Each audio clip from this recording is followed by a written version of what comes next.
Salam Prof. Boleh dengar ke Dr. Asmida? Boleh. Okay, Dr. Asmida, slide will be shared by the secretariat ataupun I kena share sendiri? Either or.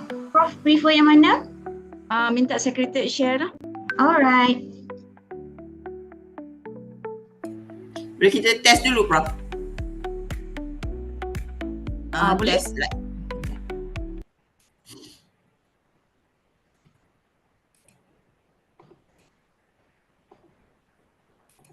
Nampak tak? Besar sangat. Sekejap. Saya tak nampak dia punya ni.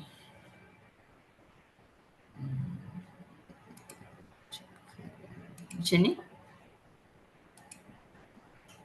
Tak nampak. Nampak? Sekejap. Share balik.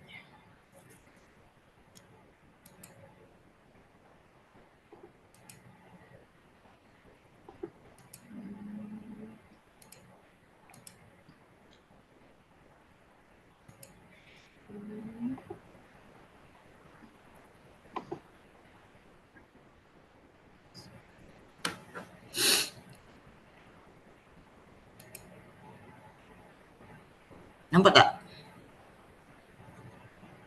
Belum, Cima. Belum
Kecilkan sikit dia punya size.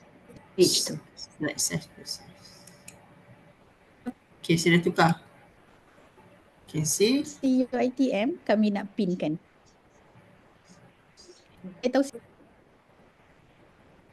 Okey tak? Saya dah tukar slide.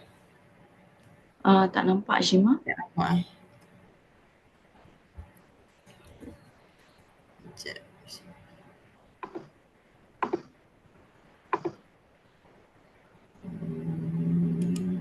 Sorry.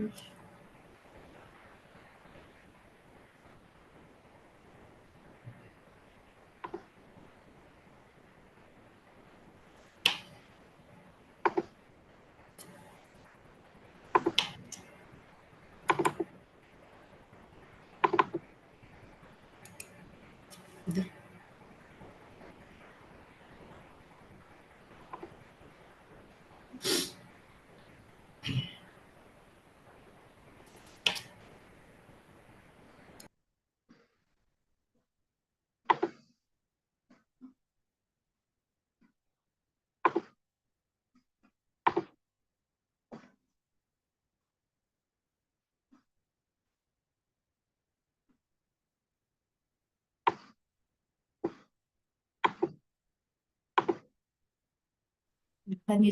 Boleh tahu siapa MC UITM?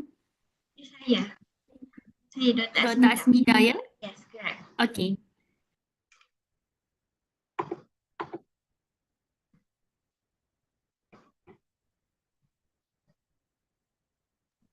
Okay. Kena daripada first slide lah.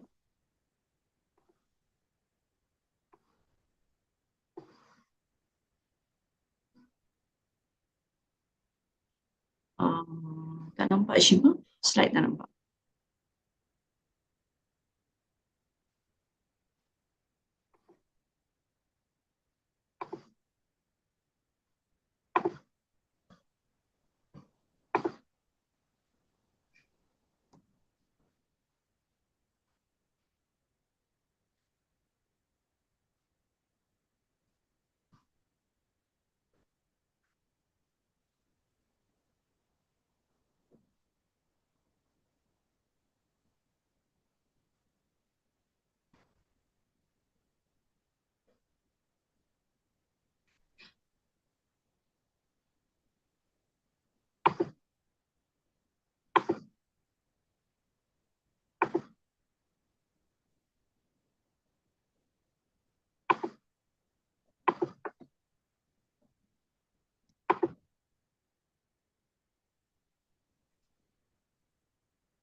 Okey, Dr. Asmida boleh mula?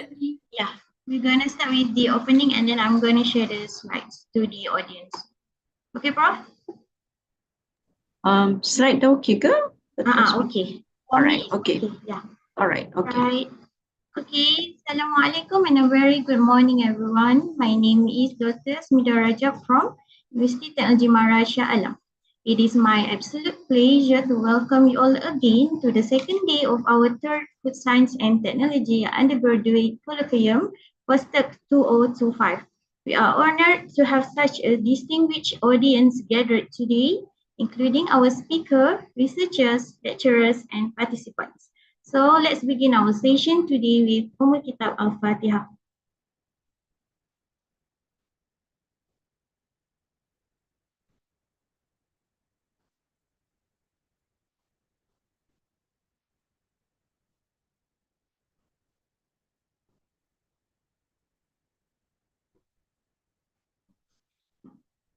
Alright, to continue our curriculum today, it is my great honor to introduce our esteemed keynote speaker for this morning's session, Professor Dr. Zaibunisa Abdul Hayy, who will provide valuable insights and set the stage for today's discussions. Professor Dr. Zaibunisa Abdul Hayy is currently a professor at the Food Technology Program, Faculty of Applied Sciences, University Technology Mara, Shah Alam, Malaysia. She received her PhD degree in flavor chemistry from the UKM, Masters in Food Technology from the UPM, and Bachelor in Food Science from the University of Nottingham, United Kingdom. Her involvement in research is in the area of plant-based extraction and encapsulation technology, solid-state fermentation, coffee, cocoa, and seaweed studies. She has more than 100 publications and also 24 years of teaching experience in advanced food analysis and food product development. She is actively involved in global classroom initiative, and she also had initiated summer programs with more than 10 international partners to inculcate global learning among UITM students. She was also appointed as the facilitator at the Asian level for food science and technology by CMU Rehad under the AIMS program. She also has been appointed as a council member in the Malaysian Institute of Food Technology or MIFT. And she also a certified language and behavior profile practitioner and meta model practitioner for closures. Currently, she is also actively involved as the evaluation committee for the application of Juru Analisa Makanan Malaysia under the Ministry of Health. Without further ado, please join me in welcoming Professor Dr. Zaibunisa Abdul Hayy to deliver her talk entitled Innovative Approaches to Coffee Cultivation for Sustainable Agricultural Practices, Quality Improvement of Robusta Coffee to Mimic Superior Arabica through Enzyme-Assisted Sugar Germination. Also, ladies and gentlemen, so please welcome Professor Dr. Zaibunisa Abdul Hayy. Prof, the crowd is yours. Okay, Assalamualaikum warahmatullahi wabarakatuh. Thank you for the Madam MC, Dr. Asmita, and also all the participants for this colloquium, Third Food Science and Technology Undergraduate Colloquium. Yes, today I'll be presenting a talk on the innovative processing method whereby we can actually modify properties of coffee, Arabica Robusta coffee to mimic Arabica coffee. So that's the title for my presentation today. Innovative approaches to coffee cultivation for sustainable agricultural practices, right? With the theme or with the focus on quality improvement of Robusta coffee to mimic superior Arabica to enzyme-assisted sugar germination, right? So that's my name, Zaibunisa Abdulhai from UITM. So I'll be with you all for this first 1 hour. All right. So just a brief introduction about coffee, okay, in terms of Arabica and Robusta. So we know Arabic coffee drinking become very popular now, especially it's no more normal drinking practices. It's actually become superior practices whereby consumer drink for the purpose of actually showing off brand and preferability for a specific brand, right? So they have their own preference now in terms of not regular coffee. They want a special type of coffee that can actually according to their preference. All right. So we know that coffee have different types. We have Arabica coffee, we have also Robusta coffee, and also other different types like Liberica coffee, also very popular in Malaysia. Okay, so the thing that we want to highlight in this 1 hour is, of my session today is the difference between the Arabica and Robusta. Okay, how we can actually change the properties of Robusta with certain processing method for the theme of sustainability. All right, so in case Arabica is difficult to plant, we have other alternative, right? So we know now currently Arabica is most popular because it's unique property, right? People consume because it have mildness and smooth floral and fruity and also very sweet in terms of property compared to Robusta. Robusta is a cheaper variety available in the market. It's very strong in terms of the flavor properties, robust, easy to for plantation, full bodied. Okay, in terms of a coffee, it's a full body, it's thicker, it's less sweet compared to the taste is more into the bitter taste because it has a higher amount of caffeine, right? Caffeine, you have 1.7 to 3.5% of caffeine. Compared to Arabica, you have weaker caffeine, whereby it has 0.8 to 1.5% caffeine, right? In terms of climate that's suitable for plantation of these two coffee, for Arabica, you need hot and humid equatorial climate and higher temperature. Usually, it's elevated planting in the elevated areas, whereas Robusta is subtropical plant, moderate to lower temperature, right? So that is the difference in terms of climate. In terms of cultivation, high altitude, of course, Arabica at high altitude and then Robusta at low altitude. And Robusta is more resistant to diseases, easier to cultivate. Whereas Arabica, you need very susceptible to diseases, right? So that is overall the difference between Arabica and Robusta. So you know that Arabica has higher quality compared to Robusta, which is lower quality. And Robusta is planted more in Malaysia and also Liberica compared to Arabica. All right, in terms of global coffee trade analysis market, okay, so you can see prediction of coffee. Of course, overall, until 2033, it's predicted the market is huge for coffee. People are coffee drinkers are increasing. We are drinking it regularly we can see trend in Malaysia also. Last time we used to maybe more prefer tea compared to coffee. Now more people are going for coffee, and we have a lot of specialty coffee as well available in the market, right? So the trend is increasing. Okay, so in terms of amount of cultivation, we are focusing on Arabica because of superior quality, all right, compared to Robusta and Liberica, right?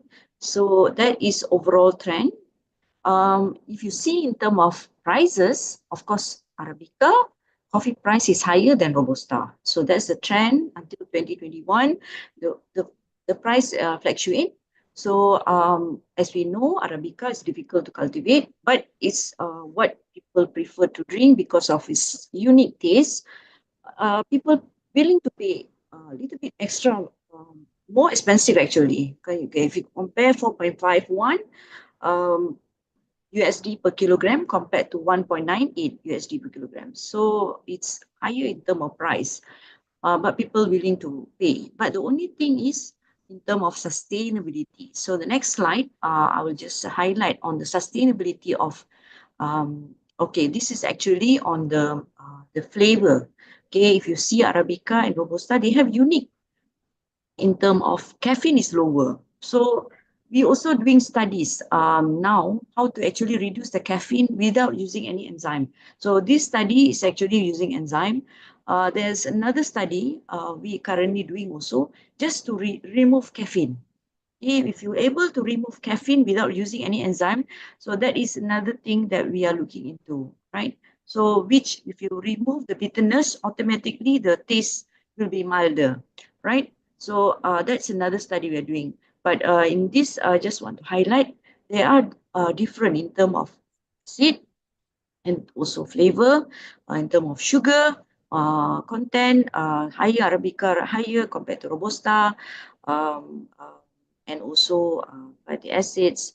You can see there are different. Of course, the properties are different between Arabica and Robusta. So yeah, on your right is actually the green bean and also roasted. So when you roast it, you see it's darker in color. The green beans are lighter in color. So the shape of Arabica is slightly bigger compared to Robusta. The overall shape also different. So you can see the difference between Arabica and Robusta. Okay, so that is on the overall what you call differences. So in terms of cultivation, you see according to our market analysis, area harvested for coffee for Arabica is quite huge in certain countries, right? So they're focusing because there is a demand for Arabica.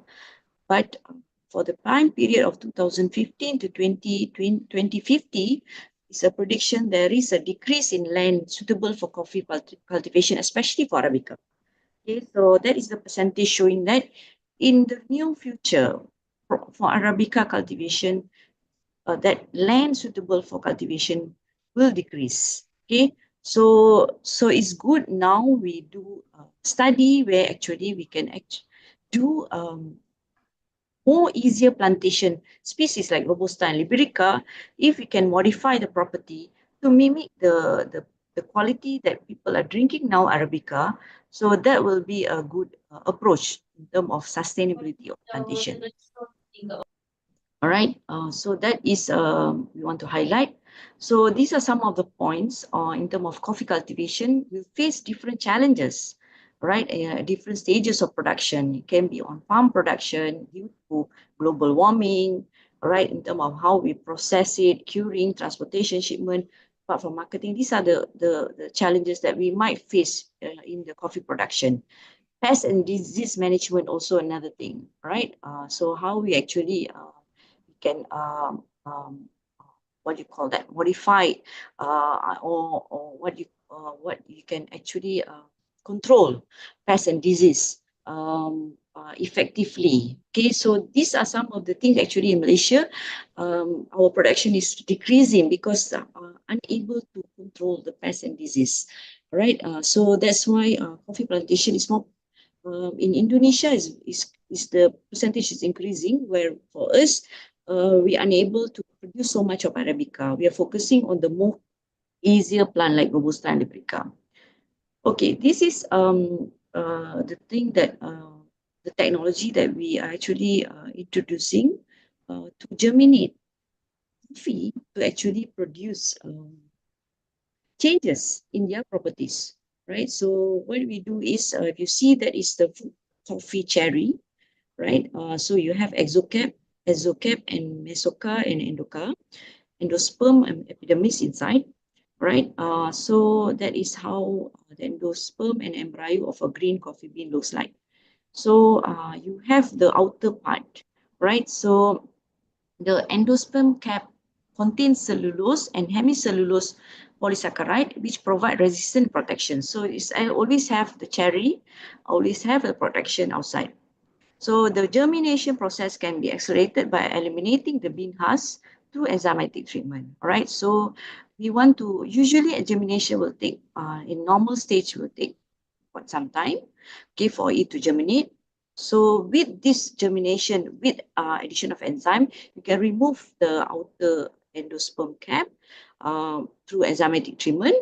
So it can degrade the molecule during seed germination, development, and decomposition, right? The changes in the bean's chemical composition influenced by cell factors such as enzyme reaction, all right? So when you have enzyme that actually accelerate the germination process can occur faster, and the changes in the beans also occur faster, right? So that's the reason why we use this technique, sugar assisted germination.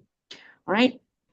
All right, so the study aimed to improve the quality of Robusta and Liberica. Okay, not only Robusta, we also try in Liberica to see how it's actually improve the quality of coffee bean to mimic or not really approaching the property. Of course, the Arabica have its unique property. It have certain compound that it doesn't exist in Robusta, but actually, but it give another unique flavor, which we are going into in-depth study on that, how this this unique flavor can be further improved so that it can actually can be acceptable as a premium quality coffee.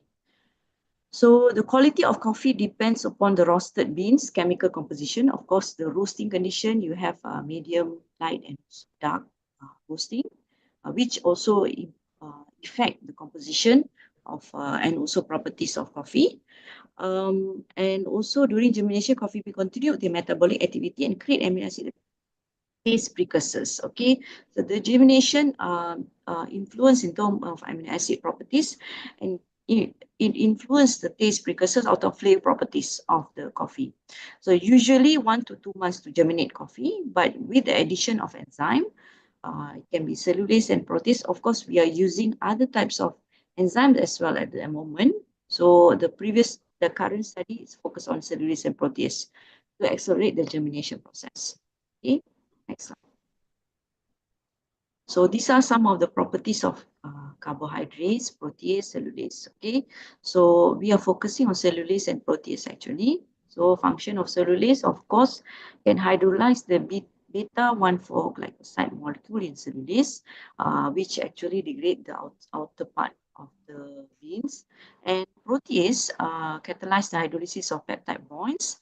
So this is actually for the precursors, amino acid precursors, right? The use of complex enzyme containing carbohydrates and protease shows that you can actually improve the property of Robusta and also Liberica beans, right? So samples, we have Robusta, Liberica, Arabica green coffee beans supplied by industry, and cellulase that you use from Aspergillus niger, and protease also from this Aspergillus oryzae. Okay, so these are the two sources that we use. In terms of control, we use both Robusta and Liberica, and we have sugar germination without incubation, right? We also do sugar germination with incubation, and the final one is sugar enzyme germination, incubation, right? So without incubation is you don't have the incubation period, okay, just to see as a control, right? And then so that is how we do. And then what we do is we treat. The treated, you dry, moisture content about 10 to 12%, and then you roast with this parameter, 200 degree for 10 minutes, grind, and you get your ground coffee. All right. So these are the quality parameters that we monitor. This is the initial study just to see how the morphological, how it looks like, the treated beans. pH is also a good indicator because, of course, Arabica have a lower pH compared to Robusta. So we want to see with the change of treatment, can it alter the pH? And of course, flavor profile, we use SPMB and GCMS. And final one, sensory, we use expert panels from the industry, right? So these are some of the results that we already obtained. Okay, so this is for Robusta. So the one on the top, first one is actually Arabica, showing and B is actually the Robusta. So in terms of morphological characteristic itself, you can see the difference between Arabica and Robusta. They have different morphological characteristics. So with the treatment, you can see C, D, and E is actually various treatments that we have done.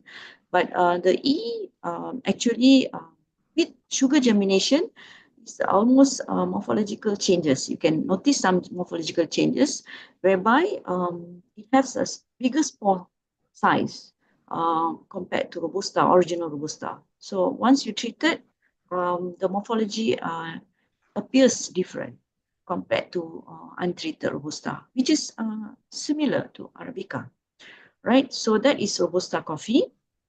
And then the next one is actually for Liberica. We also use target is actually for Robusta, but we also compare with Liberica.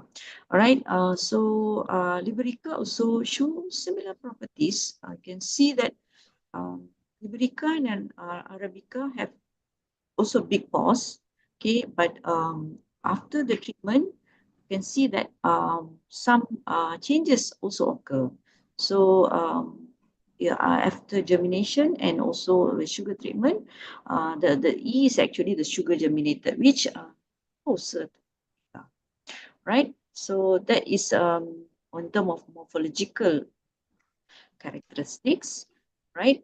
So in terms of pH, you can see that Robusta, Arabica, you have a lower pH, right? Usually Arabica lower pH, about 5.34 or around 5.3, right? The pH for Arabica.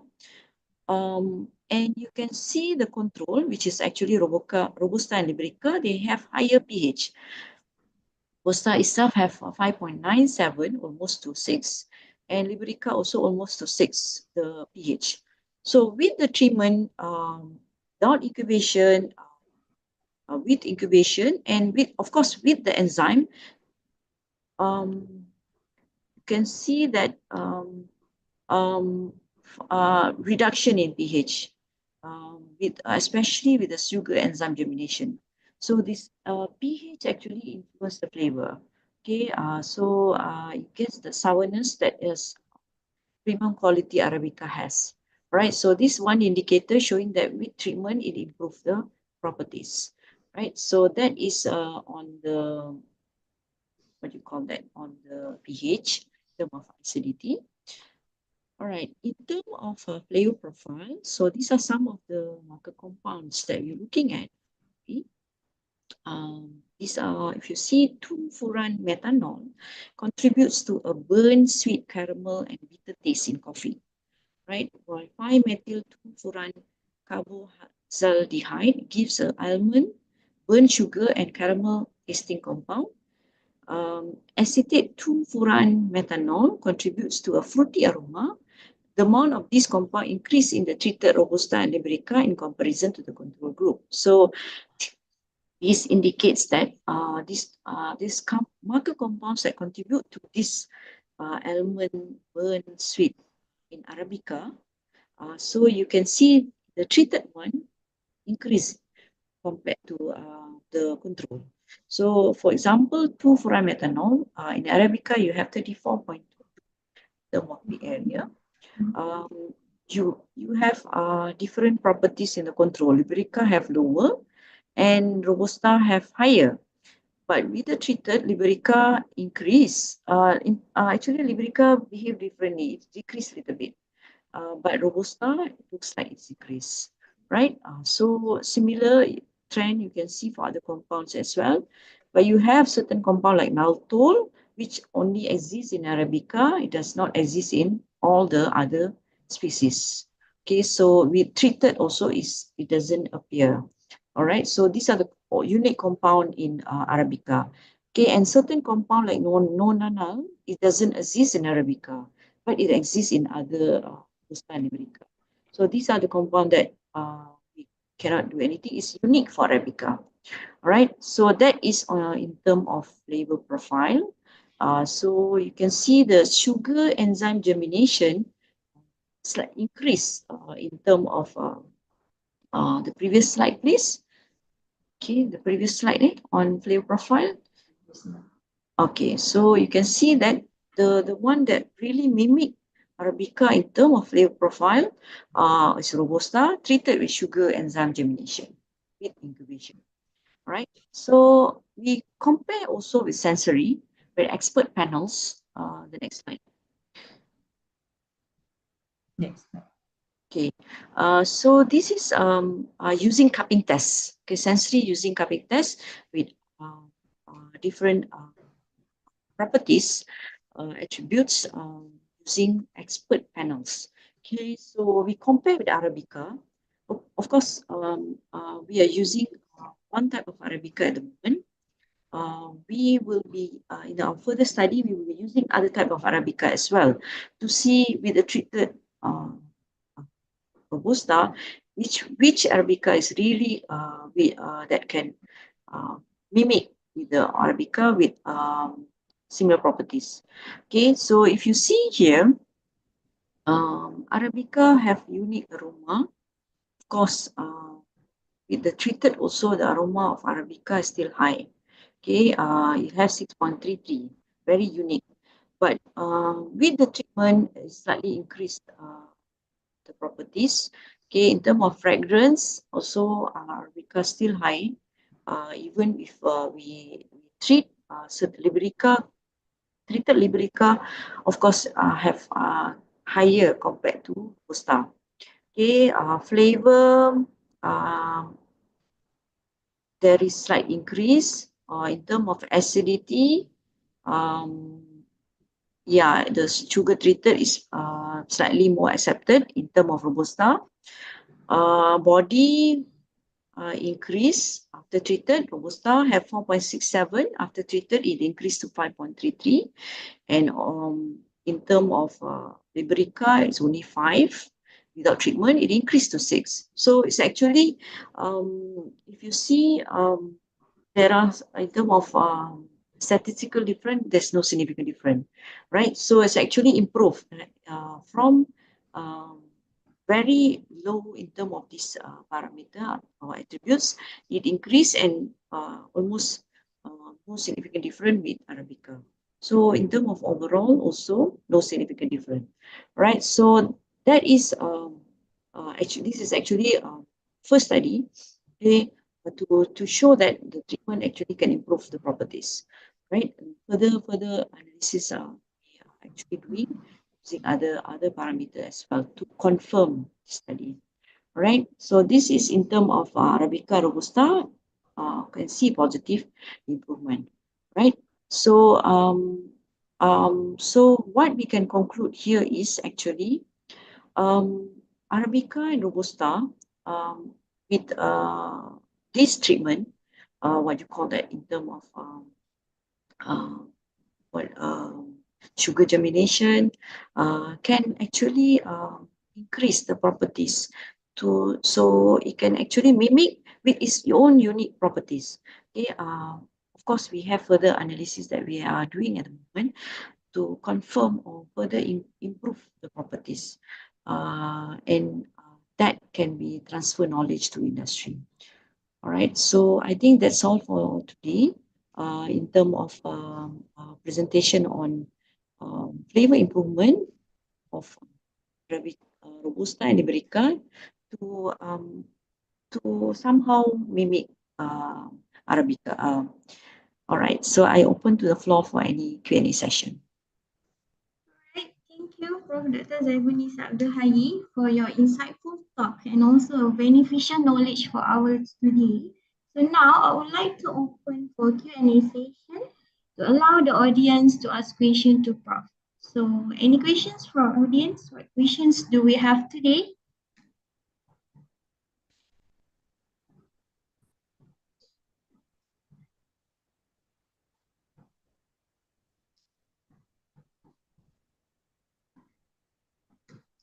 Yeah, maybe while waiting for the audience, I do have a questions, Prof. Yes. So we are talking about the taste precursor, if I'm not mistaken. Let me scroll through the slides. Yeah, here. During germination, coffee beans continue their metabolic activity and create amino acids that become taste precursors, right, Prof? So in your current study, is it also include the things like maybe collaboration with another faculty on the pathway that affect the taste precursors specifically, Prof? At the moment, we are doing collaboration with industry. So our industry requested this study actually, because there is a demand for Arabica, because Robusta, because Arabica is very expensive. Okay, so at the moment, what we are doing is this study.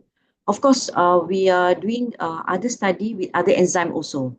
Okay, so maybe in the future we can see the pathway, right? More into amino acids. What are the amino acids that involve to become the precursor for flavors, right? So that will be our future study, Dr. Smita. All right, there will be things that can be expected in the near future, inshallah. All right, so what about the others? Do we have, you can drop your question also in the chat box if you are too shy to ask it away. So let me see. Do we have anything in the chat box? All right. So in the chat box, we have the link so you can share with all your colleagues and friends so that they can also join this meaningful session. So let's wait a few minutes to see if our audience have any questions to the Prof. Hello, hi. Assalamualaikum, Prof. Waalaikumsalam. Saya Dr. Hazwani dari EMS. Okay. Since cocoa, right? It's relates with fermentation and also what we call it? Germination. Germination, yeah. What's the main criteria that affect the taste of cocoa? What do you think? What main criteria that affect Yeah. the changes? Mm-mm. Yes, as I said in the slide just now, with germination, it affects amino acid profiles. Okay, that is the precursor for flavor. So at the moment, we are looking at the flavor profile, the output from the amino acid precursors. So in terms of when you germinate, the germination profiles itself, germination itself changes the amino acid properties. Okay, and also with the addition of enzyme, you actually accelerate the germination. Okay, so instead of 2 weeks, it come within 1 or 2 days, we already accelerate the germination process, and the changes occur faster. So when that happen, germination alter the amino acid, which is a precursor. So of course, the flavor will be affected when the amino acid properties affected. So at the moment, we are looking on that. Flavor, of course, with this addition of enzyme and also the incubation process, the pH also been modified. So all this is a complex process whereby it actually contributes different properties of coffee. And again, during the processing, it will also affect the flavor. Of course, you have roasting as well. So different method of roasting will affect the bitterness, because in terms of flavor, the development of flavor precursors also will be affected. So, but we are only focusing at the first phase, which is actually accelerated the germination. So the properties of amino acid been altered. So all the other things are being affected. So that's how the changes occur at the moment. Oh, I hope I answer your question. Yeah. Okay, thanks, bro.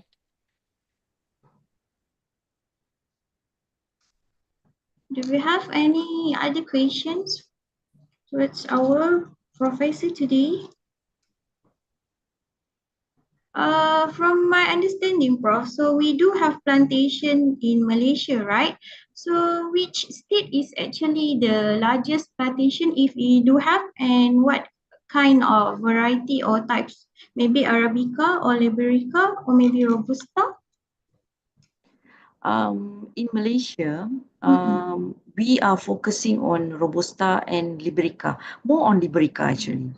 We don't have Arabica in Malaysia. The one we use in our coffee blends in Malaysia is actually imported Arabica from mostly from Indonesia. Of course, you want the premium one is you can get from Brazil, all the African continents. That was a premium coffee.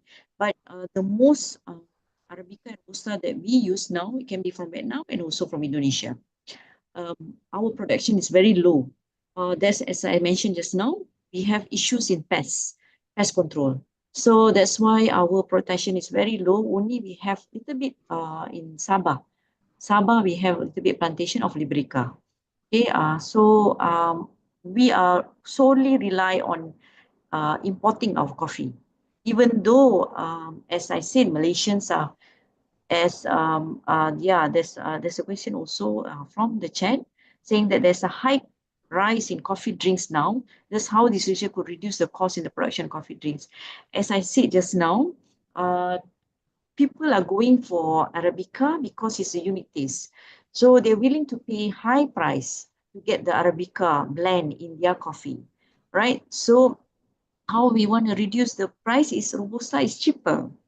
Robusta is cheaper in price and Liberica is even cheaper. We are producing Robusta and Liberica in Malaysia. So the study is actually focusing our local market, whereby if you have Robusta and Liberica, we modify a little bit properties and we can sell it in a high price because it has, we can call it Bio Arabica because it's a modified Arabica, right? Bio or pseudo? Pseudo Arabica, yeah. So because it has the properties of Arabica, even though it's from a lower quality coffee. So that's how you can actually reduce the cost of coffee in the future. All right. Okay, so we do have a question from the chat box. Dear Prof, it is from Dr. Ahmad Faisal. So, dear Prof, there is price rise in coffee drinks now. That's how this research could reduce the cost in the production of coffee drink. Yeah, I do agree because we have cafes and everything like a mushroom after the rain, right? So, but the price is definitely higher, and even our students is being hyped into the trend, and then it is a viral thing, so the price is going to spike over the time. So how, from the expert view, how would you like to opinate it on how to we can reduce the cost in the production of the coffee drink itself? As I mentioned just now, 10 years back, probably we're drinking coffee like how traditionally we drink. We have our kampung coffee, right? That how you always filter and our drink. We don't really appreciate the coffee flavor. But now the trend is we have specialty coffee. We want one shot, we want two shots, we want vanilla, we want we want the taste. I don't want to be too bitter. We want it, you have espresso, you have latte, right? So we have our own choice, right? So of course, when you are going into this premium specialty coffee, the price you're paying for the specialty. So we are paying for the price. Okay, of course, if you have a supply, Arabica is expensive. Okay, if you blend with Arabica, of course, the price is higher. So if you have a substitute, this pseudo Arabica or bio Arabica, which it's a lower price, easier to plant, and available in Malaysia. So maybe the price of the coffee can be reduced. You're giving the good quality coffee, but in a lower price. So I hope this research can help benefit coffee drinkers in the future. Yeah, even Dr. Ahmad Faisal also agreed, need to pay for the premium one. So the conclusion, I think just stay with the Americano. Yeah. Yeah, that one is Yeah. the original one, right? Yeah, that's right. All Yeah. right. So So do we have other questions from the floors? Yes, I do have, but okay. I'm going to give chances to the audience first. There's one question actually. Hmm. Let's say if the research is successful, you can actually drink Robusta or Arabica without caffeine. Do you think that the coffee industry in this country can increase? Yeah. Oh yeah, there is at the moment, from what we find out, Malaysia very the number is not that high. People are concerned about caffeine, right? Decaf coffee is not popular in Malaysia yet. Okay, people still drink because they like it. They like the flavor. Okay, it's either they take it or they don't take it. For example, if people say that if I take coffee, I can't sleep at night, they just don't take it. Okay, Yeah. we don't have that population that go for decaf uh, coffee yet. We have, but not that much. Okay, in the future, yes, because in the overseas it's already popular. Okay, so our study also focusing on that. Okay, how to actually reduce caffeine, because when you see the treated one, of course the bitterness reduce. So our next study will be going into caffeine, whereby we want to see if caffeine is reduced, then this is another method actually to actually go for decaf coffee. Okay, decaf coffee. So maybe in the future the popularity of decaf will increase, because you don't want to drink caffeine because you have problem in your sleeping or other problems, right? So you can go, this is the alternative what do you call that, option, decaf, our coffee, so that people who have difficulty in any and sometimes you drink coffee can increase your palpitation, you have increase your blood pressure because it make you alert, you can't sleep. So with the other option of decaf, of course there will be if it's available in a affordable price, I'm sure Malaysian also will go for that option of drinking coffee without affecting their health. Yeah, so okay, I agree, Prof. Thanks for the explanation. Okay, Alhamdulillah, I do lucky enough to have one of the final year project students doing research on the coffee, Prof. So she did on the decaf things. So one of the highlight from the results or findings is that decaf all definitely will reduce the caffeine levels, right? However, with the caffeine levels being reduced, so does the other things, other components, such as the VOC profile and other things that should be beneficial in the caffeinated coffee. So what is your state on these things, Prof? Mm. All right. Yeah. Method for decaffeination also plays an important role. If it's a harsh method, of course, it will affect other profile, like for example, you said like phenolic compounds, antioxidant, which is also very important because coffee is also popular for phenolic, which is good for taking as antioxidant properties. So of the method that you choose is the novelty of decaffeination. So it's not any other method. You cannot decaf and also destroy your flavor. Okay, flavor have to be there. Only try the method have to be only reducing the caffeine without modifying the flavor. It can be mild coffee with but the properties should be like premium Arabica, which have acidity, appropriate flavor with all the marker compound. Pyrazines are marker compounds for coffee. This pyrazine cannot be altered, and also, of course, the phenolics, right? So the method of decaffeination have to be optimized so that it's reduce the caffeine, but at the same time, it does not alter the other properties. All right. So, audience, any further questions?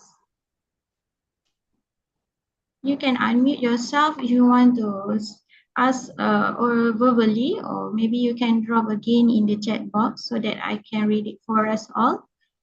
So while waiting, Prof, from your presentation, early presentation, so you do state that the Arabica will impart a sweeter side of taste, and of course the quality is high, while for the Robusta it is quite intense, right, Prof? So what Yeah. about the Liberica? Is it in the moderate side, intermediate side, or how it's so? Liberica is actually more to Robusta. Okay, the properties are more into Robusta. It also have not as acidic as Arabica. Okay, its properties more or less like Robusta, but it's actually cheaper than Robusta because it's abundant in Malaysia, Liberica. All right, so almost all places that plantation in Malaysia, in Johor, in Sabah, mostly are Liberica. So that's more or less similar properties to Robusta actually. All right. So let me check. Anyone from the chat box? Not yet. So our audience is gathering questions. I hope. Okay, we do have one. Prof, from UPM, Dr. Alia. Prof, for the sensory analysis, if I am not mistaken, you mentioned expert panelists. So what is the questions, Dr. Alia? Can I know how do you select the panelists? Yeah. Oh, actually, we send our coffee to industry, which already have trained panelists they already have a certificate as trained panelists. So our coffee been sent to industry, which is our partner is actually Coffee Lands Sdn Bhd. They already have expert panels in their company. So using cupping test method, right? So if you see the para attributes also, they have they are in the industry, coffee industry. So we make sure whatever we do according to these experts. Okay, so when they say pH is sensory, in terms of sensory, the flavor is that score, that means it's really that score because they are expert panel from the coffee industry itself. So so that is the collaboration we have with the industry. We didn't do it in the university. We didn't train the panel. It's already expert panel with the cupping test certificates. So I hope that answer Dr. Lia. Do you have the chances to, I think, take a look at the result from the cupping test? How the score goes? Does it, we are familiar with the hedonic, right? We have 1 until 9. So what about the cupping test in terms of the score or maybe the details, a bit tiny? Yeah, it has like score 1 to 10 actually. So the panels actually already trained with the scale of 1 to 10, right? They already expert in the 10. So the attributes, as I showed in the slide, they have a different attribute and overall score. Okay, so when you average, that is the score for that particular attributes. With expert putting the scores for each parameter. Yeah, here. Yeah, so they have overall there. So overall, it's actually called calculation from all, and the mean is.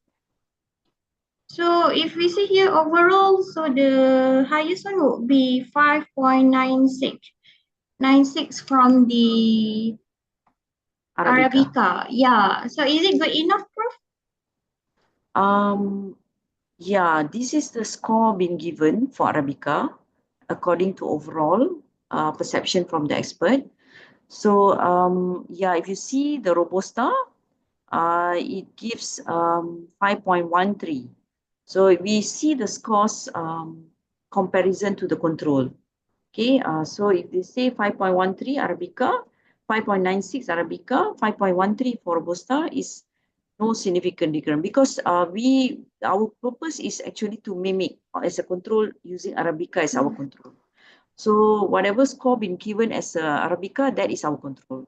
So Yes. whatever score been given for others, as long as is coming close to Arabica, so we can say that there is improvement in our treatment. So the aim for now, at least to be the score, there is no significantly different with the Arabica, right? Arabica, yeah. Right. Okay. I think we have around 2 questions for our times Assalamualaikum, Dr. until Asmida. 9:50. Yeah, Waalaikumsalam. Yes. Yes, Assalamualaikum, Prof. Okay, I have one question. Since your the main problem statement is actually because of the price of premium Arabica very high compared to others.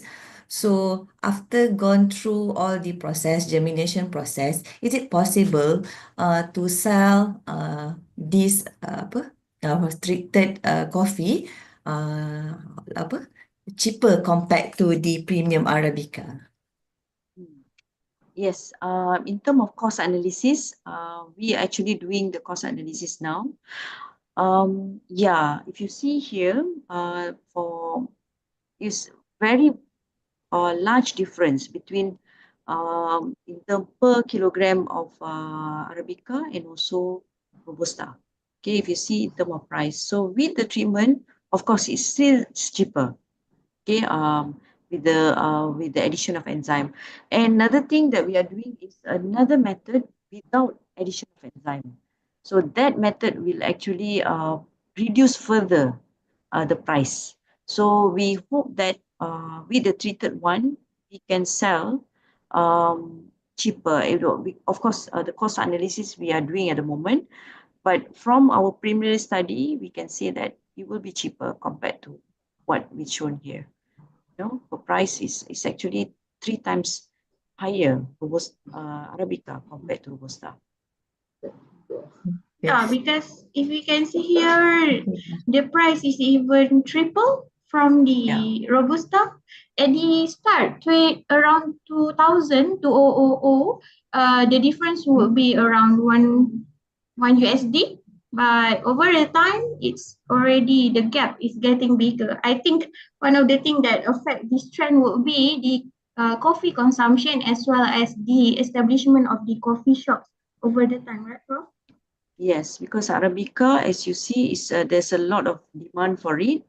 So the price is going, and Arabica is difficult to plant, right? So when you have difficulty in planting and demand is high, the prices keep on increasing. So with studies like this, maybe can assist the planters, to actually can, to in our coffee market, so that it's actually not sell so high. And eventually with the climate change also will also affect because the Arabica you need more care because it's very prone to pests and diseases.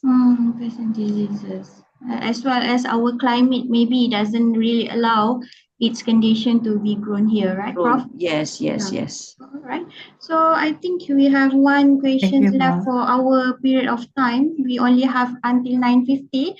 So I would like to open to the audience first before maybe I share my questions. Last question. Anyone from the audience? Yeah. Someone is typing.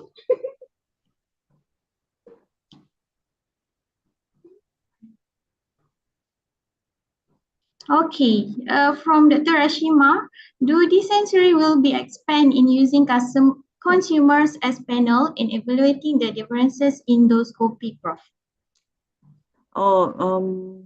Yeah, we can do in the, but actually, this is attributes in terms of, for research. Of course, we can do if you our research has gone to actually produce in terms of instant drinks. Yes, we can go into consumer perception using whether they can actually accept coffee, bio Arabica coffee, compared to real Arabica. So with the sensory expert also, you can see in terms of overall acceptability improve. So that also indicating it's already improved. But of course, we can do later when we have a real product of coffee made using bio Arabica, people perception of consumers towards our bio Arabica compared to normal coffee Arabica. All right. Okay. So I think that would be the last one from the audience, and I think this is the last one from me, Prof. So it is actually a bonus question. When we talk about coffee, we will always associate with addiction. So and then with addiction, and then we have the daily consumption of the coffee. It is a must for some of us, and then sometimes they do say that when we drink, we consume the coffee every day, and then even the teeth become yellow because of the coffee consumption. So, what is your take on the addiction, stigma, and everything related to the coffee consumption, Prof? Since you are the expert in the coffee itself. Yes. Yeah, certain people addicted coffees, I have seen people consume, especially countries like Turkey. They are regular coffee drinker. They will take every 2 hours, 3 hours coffee every day. So Turkish coffee is very popular there. So and very thick. The coffee is very thick, and they are addicted to coffee, right? So of course, as you said, you have to limit the amount of coffee that you take every day, because you have other things also, like as we said, you have caffeine. Caffeine can make you alert and can elevate your maybe your pulse, if you take too much, right? So as we are promoting, but of course, if you're addicted to caffeine, we also can go into another option like decaf coffee. So maybe that is the option for you. If you cannot, you still have to drink, go for decaffeinated coffee, where you can actually increase the amount. But of course, drinking coffee, no harm, because you have all the phenolic and all the good antioxidant properties as well. You can be addicted, but if you go for the option of decaffeinated coffee, then it's better for you. And if you have a problem with your teeth, but Yeah. because of consuming coffee, you have to go for your, it's either you limit your consumption or you go regularly for your dental checkup. Yeah, I have to go scaling. Yeah, right. Okay, so thank you, Prof. Dr. Zabanisa Abdulhai, for your insightful talk and beneficial talk to us today. So now I would like to open, no, we have marked the end of our morning keynote session today. With this, however, I would like to remind to all of you, I would like to highlight that we do have a presentation, various presentation, at least from our passionate participants. So what we will do is, to all participants, we are now moving into our breakout room sessions. There will be 5 breakout rooms for today's session. And if you do encounter any issues, please reach out for our tech support team. Okay, and while you're joining the breakout room session, we will start with a 10 minutes break, and then we will proceed with the first presenter. So you may join the breakout room first, and then we take a time to allow the participants to get ready within the 10 minutes time. All right, thank you again, Prof. It's good to have you today. And to all participants, good luck. And to the audience, thank you, and have a great day ahead. Assalamualaikum warahmatullahi wabarakatuh. Waalaikumsalam.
Dr. Sabri, sana ke backroom 2 tu apa breakout 2 tu masuknya dari mana ya?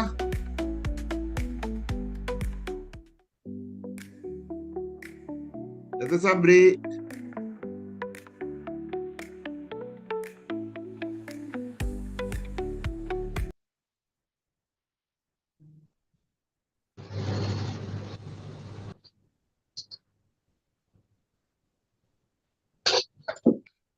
Pergi dekat more tu yang 3 titik, nombor 2 daripada hujung kanan bawah, klik, Oke. kemudian ada Ujung join kanan breakout bawah. room, klik, Terus, oh kemudian ini akan jumpa oke. di situ breakout room berapa lah, Oke, 1, 2, 3, thank you, 4 ataupun thank 5. you. Oke. Jumpa?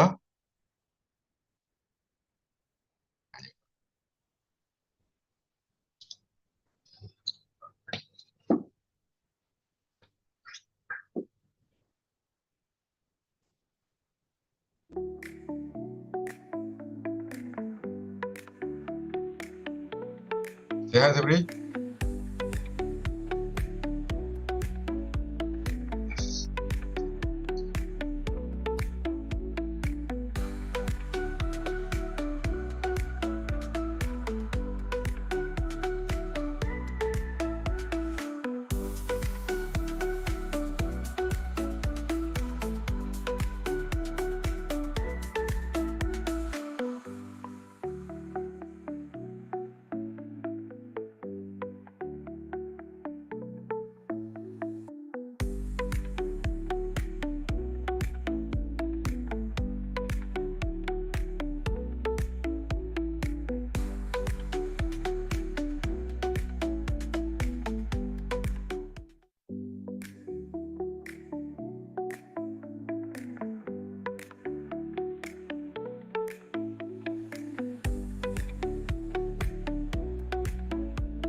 Welcome to University Putra Malaysia. Salam sejahtera.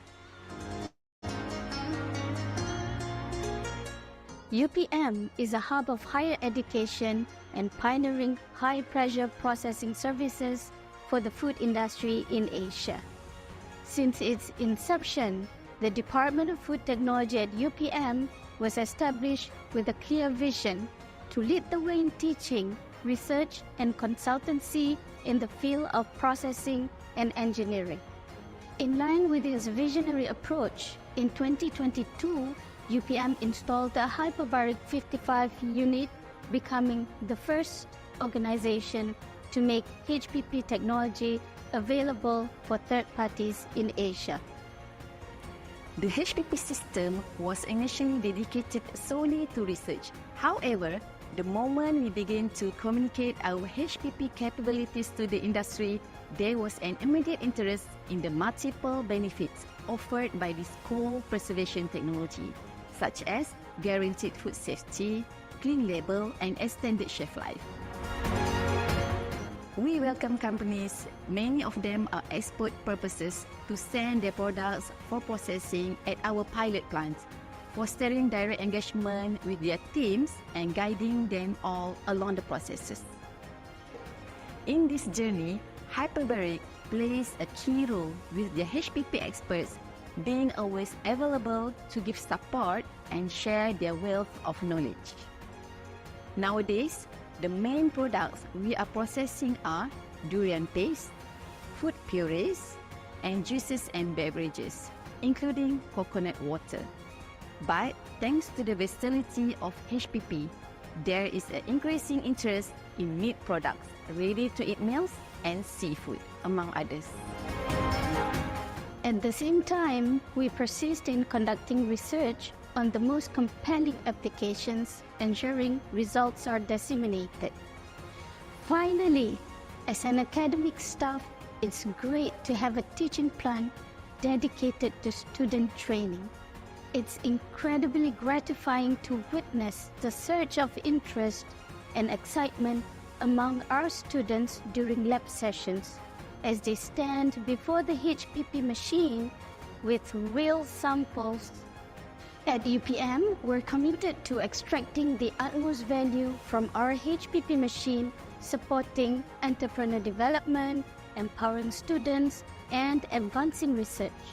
Welcome to a place where the doors to innovation and collaboration are always open.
Welcome to University Putra Malaysia. Salam sejahtera.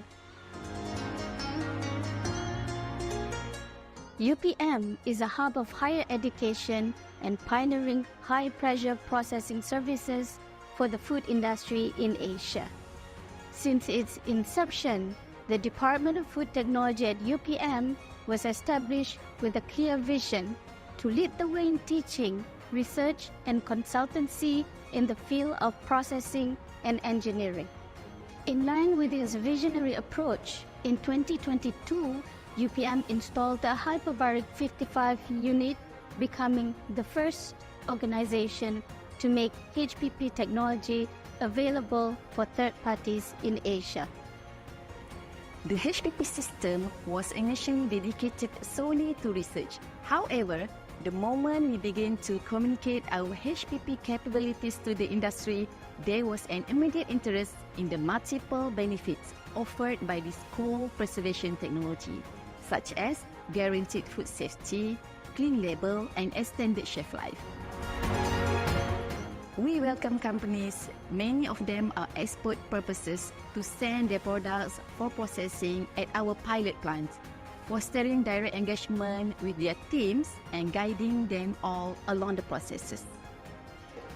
In this journey, Hyperbaric plays a key role with their HPP experts being always available to give support and share their wealth of knowledge.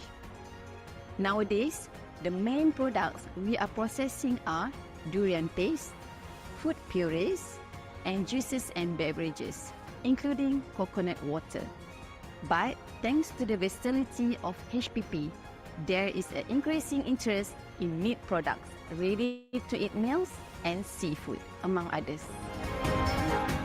At the same time, we persist in conducting research on the most compelling applications, ensuring results are disseminated. Finally, as an academic staff, it's great to have a teaching plan dedicated to student training. It's incredibly gratifying to witness the surge of interest and excitement among our students during lab sessions as they stand before the HPP machine with real samples. At UPM, we're committed to extracting the utmost value from our HPP machine, supporting entrepreneur development, empowering students, and advancing research. Welcome to a place where the doors to innovation and collaboration are always open.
Welcome to University Putra Malaysia. Salam sejahtera. UPM is a hub of higher education and pioneering high-pressure processing services for the food industry in Asia. Since its inception, the Department of Food Technology at UPM was established with a clear vision to lead the way in teaching, research, and consultancy in the field of processing and engineering. In line with its visionary approach, in 2022, UPM installed the hyperbaric 55 unit, becoming the first organization to make HPP technology available for third parties in Asia. The HPP system was initially dedicated solely to research. However, the moment we began to communicate our HPP capabilities to the industry, there was an immediate interest in the multiple benefits offered by this cold preservation technology, such as guaranteed food safety, clean label, and extended shelf life. We welcome companies, many of them are export purposes, to send their products for processing at our pilot plants, fostering direct engagement with their teams and guiding them all along the processes. In this journey, Hyperbaric plays a key role with their HPP experts being always available to give support and share their wealth of knowledge. Nowadays, the main products we are processing are durian paste, food purees, and juices and beverages, including coconut water. But thanks to the versatility of HPP, there is an increasing interest in meat products, ready-to-eat meals, and seafood, among others. At the same time, we persist in conducting research on the most compelling applications, ensuring results are disseminated. Finally, as an academic staff, it's great to have a teaching plan dedicated to student training. It's incredibly gratifying to witness the surge of interest and excitement among our students during lab sessions as they stand before the HPP machine with real samples. At UPM, we're committed to extracting the utmost value from our HPP machine, supporting entrepreneur development, empowering students, and advancing research. Welcome to a place where the doors to innovation and collaboration are always open.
Welcome to University Putra Malaysia. Salam sejahtera.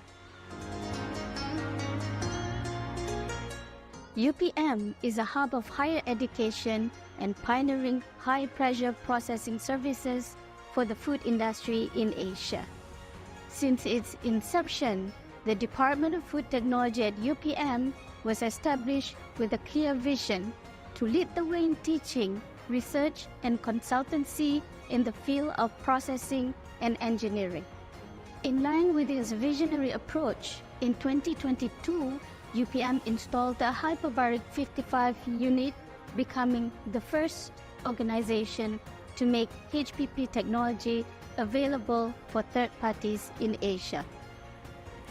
The HPP system was initially dedicated solely to research. However, the moment we began to communicate our HPP capabilities to the industry, there was an immediate interest in the multiple benefits offered by this cold preservation technology, such as guaranteed food safety, clean label, and extended shelf life.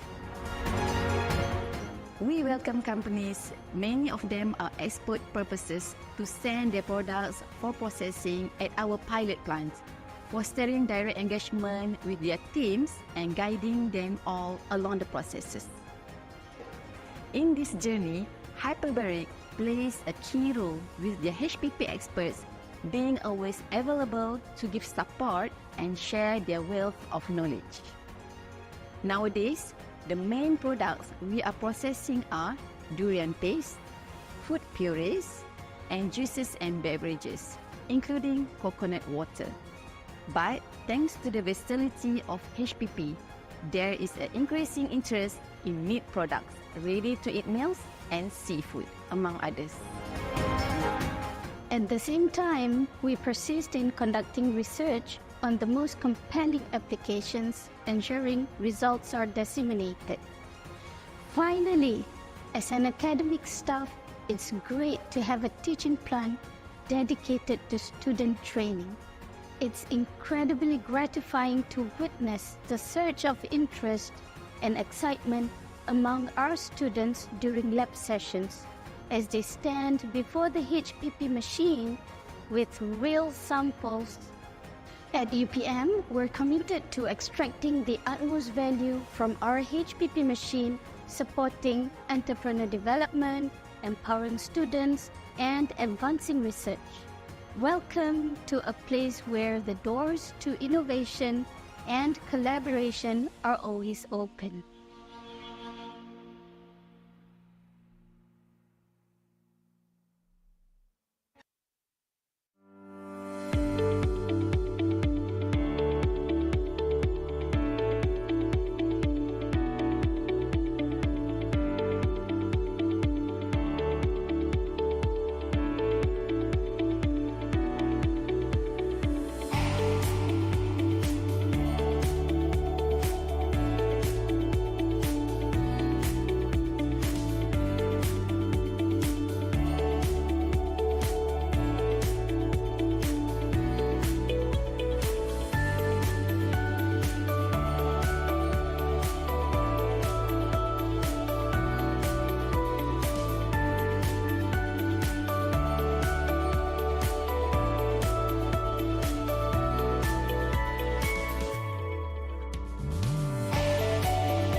Welcome to University Putra Malaysia. Salam sejahtera. UPM is a hub of higher education and pioneering high-pressure processing services for the food industry in Asia. Since its inception, the Department of Food Technology at UPM was established with a clear vision to lead the way in teaching, research, and consultancy in the field of processing and engineering. In line with its visionary approach, in 2022, UPM installed the hyperbaric 55 unit, becoming the first organization to make HPP technology available for third parties in Asia. The HPP system was initially dedicated solely to research. However, the moment we began to communicate our HPP capabilities to the industry, there was an immediate interest in the multiple benefits offered by this cold preservation technology, such as guaranteed food safety, clean label, and extended shelf life. We welcome companies, many of them are export purposes, to send their products for processing at our pilot plants, fostering direct engagement with their teams and guiding them all along the processes. In this journey, Hyperbaric plays a key role with their HPP experts being always available to give support and share their wealth of knowledge. Nowadays, the main products we are processing are durian paste, food purees, and juices and beverages, including coconut water. But thanks to the versatility of HPP, there is an increasing interest in meat products, ready-to-eat meals, and seafood, among others. At the same time, we persist in conducting research on the most compelling applications, ensuring results are disseminated. Finally, as an academic staff, it's great to have a teaching plan dedicated to student training. It's incredibly gratifying to witness the surge of interest and excitement among our students during lab sessions as they stand before the HPP machine with real samples. At UPM, we're committed to extracting the utmost value from our HPP machine, supporting entrepreneur development, empowering students, and advancing research. Welcome to a place where the doors to innovation and collaboration are always open.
Welcome to University Putra Malaysia. Salam sejahtera.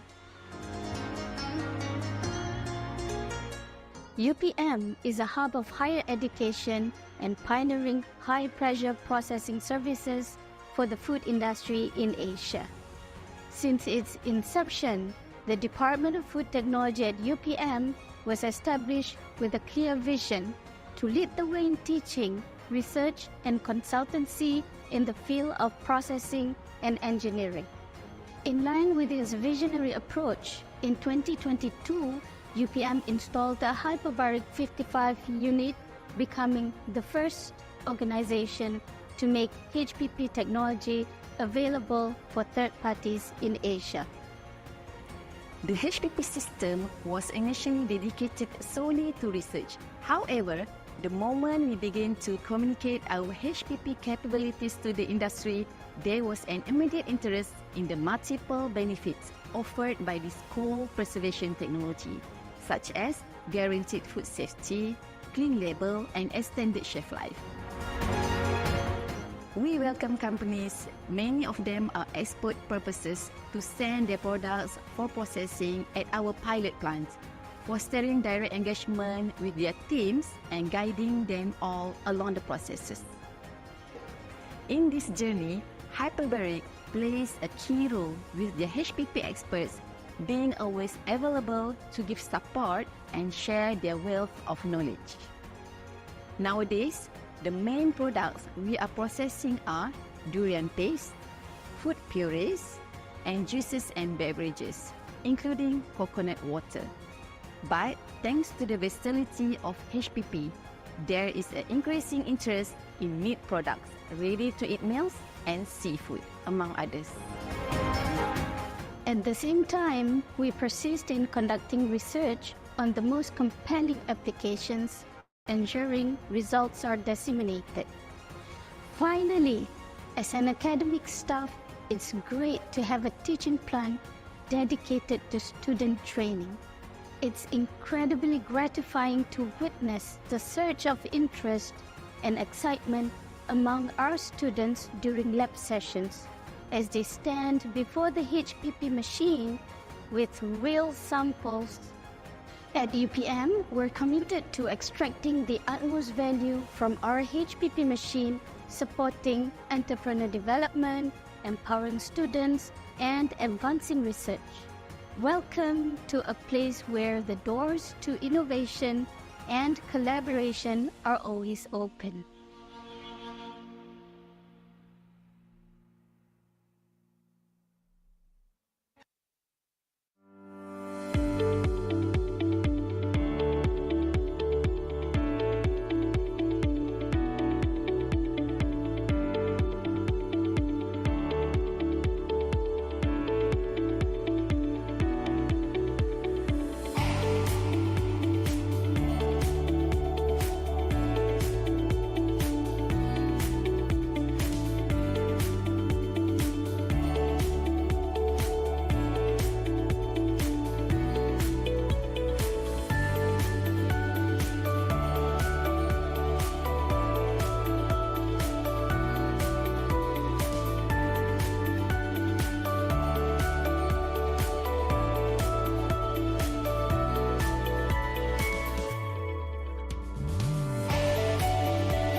Welcome to University Putra Malaysia. Salam sejahtera.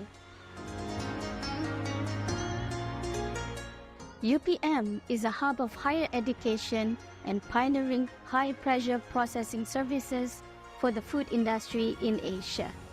Since its inception, the Department of Food Technology at UPM was established with a clear vision to lead the way in teaching, research, and consultancy in the field of processing and engineering.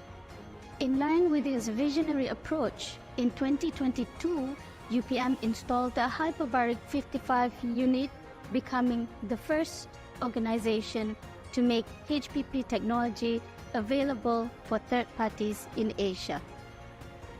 The HPP system was initially dedicated solely to research. However, the moment we began to communicate our HPP capabilities to the industry, there was an immediate interest in the multiple benefits offered by this cold preservation technology, such as guaranteed food safety, clean label, and extended shelf life. We welcome companies, many of them are export purposes, to send their products for processing at our pilot plants, fostering direct engagement with their teams and guiding them all along the processes. In this journey, Hyperbaric plays a key role with their HPP experts being always available to give support and share their wealth of knowledge. Nowadays, the main products we are processing are durian paste, food purees, and juices and beverages, including coconut water. But thanks to the versatility of HPP, there is an increasing interest in meat products, ready-to-eat meals, and seafood, among others. At the same time, we persist in conducting research on the most compelling applications, ensuring results are disseminated.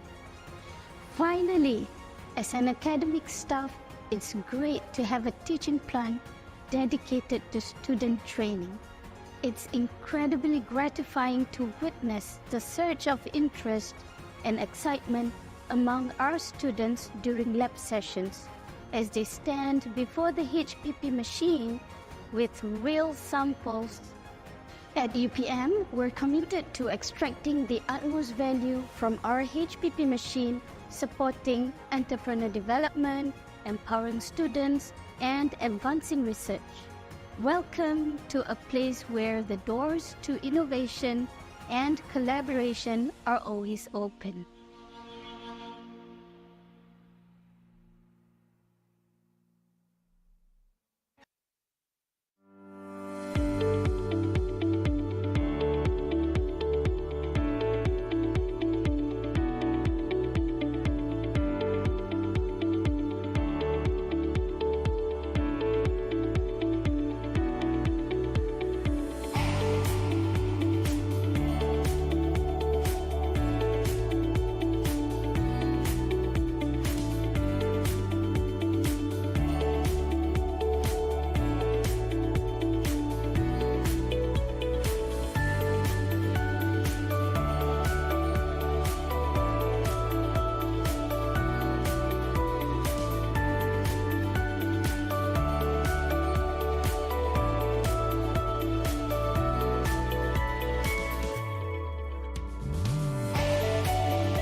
Welcome to University Putra Malaysia. Salam sejahtera. UPM is a hub of higher education and pioneering high-pressure processing services for the food industry in Asia. Since its inception, the Department of Food Technology at UPM was established with a clear vision to lead the way in teaching, research, and consultancy in the field of processing and engineering. In line with its visionary approach, in 2022, UPM installed the hyperbaric 55 unit, becoming the first organization to make HPP technology available for third parties in Asia. The HPP system was initially dedicated solely to research. However, the moment we began to communicate our HPP capabilities to the industry, there was an immediate interest in the multiple benefits offered by this cold preservation technology, such as guaranteed food safety, clean label, and extended shelf life. We welcome companies, many of them are export purposes, to send their products for processing at our pilot plants, fostering direct engagement with their teams and guiding them all along the processes. In this journey, Hyperbaric plays a key role with their HPP experts being always available to give support and share their wealth of knowledge. Nowadays, the main products we are processing are durian paste, food purees, and juices and beverages, including coconut water. But thanks to the versatility of HPP, there is an increasing interest in meat products, ready-to-eat meals, and seafood, among others. At the same time, we persist in conducting research on the most compelling applications, ensuring results are disseminated. Finally, as an academic staff, it's great to have a teaching plan dedicated to student training. It's incredibly gratifying to witness the surge of interest and excitement among our students during lab sessions as they stand before the HPP machine with real samples. At UPM, we're committed to extracting the utmost value from our HPP machine, supporting entrepreneur development, empowering students, and advancing research. Welcome to a place where the doors to innovation and collaboration are always open.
Welcome to University Putra Malaysia. Salam sejahtera. UPM is a hub of higher education and pioneering high-pressure processing services for the food industry in Asia. Since its inception, the Department of Food Technology at UPM was established with a clear vision to lead the way in teaching, research, and consultancy in the field of processing and engineering. In line with its visionary approach, in 2022, UPM installed a hyperbaric 55 unit, becoming the first organization to make HPP technology available for third parties in Asia. The HPP system was initially dedicated solely to research. However, the moment we began to communicate our HPP capabilities to the industry, there was an immediate interest in the multiple benefits offered by this cold preservation technology, such as guaranteed food safety, clean label, and extended shelf life. We welcome companies, many of them are export purposes, to send their products for processing at our pilot plants, fostering direct engagement with their teams and guiding them all along the processes. In this journey, Hyperbaric plays a key role with their HPP experts being always available to give support and share their wealth of knowledge. Nowadays, the main products we are processing are durian paste, food purees, and juices and beverages, including coconut water. But thanks to the versatility of HPP, there is an increasing interest in meat products, ready-to-eat meals, and seafood, among others. At the same time, we persist in conducting research on the most compelling applications, ensuring results are disseminated. Finally, as an academic staff, it's great to have a teaching plan dedicated to student training. It's incredibly gratifying to witness the surge of interest and excitement among our students during lab sessions as they stand before the HPP machine with real samples. At UPM, we're committed to extracting the utmost value from our HPP machine, supporting entrepreneur development, empowering students, and advancing research. Welcome to a place where the doors to innovation and collaboration are always open.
Welcome to University Putra Malaysia. Salam sejahtera.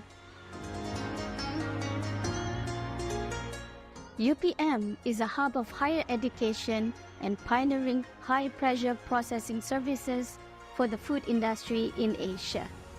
Since its inception, the Department of Food Technology at UPM was established with a clear vision to lead the way in teaching, research, and consultancy in the field of processing and engineering. In line with its visionary approach, in 2022, UPM installed the hyperbaric 55 unit, becoming the first organization to make HPP technology available for third parties in Asia.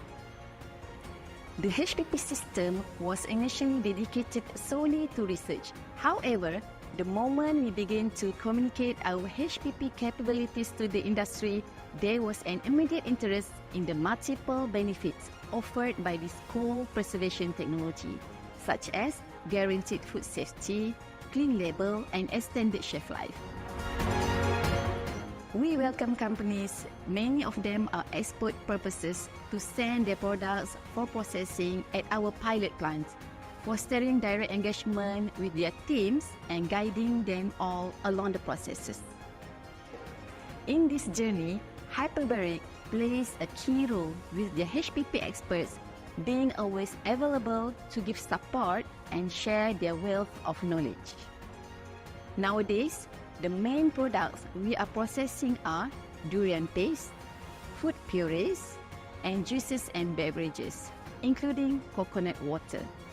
But thanks to the versatility of HPP, there is an increasing interest in meat products, ready-to-eat meals, and seafood, among others.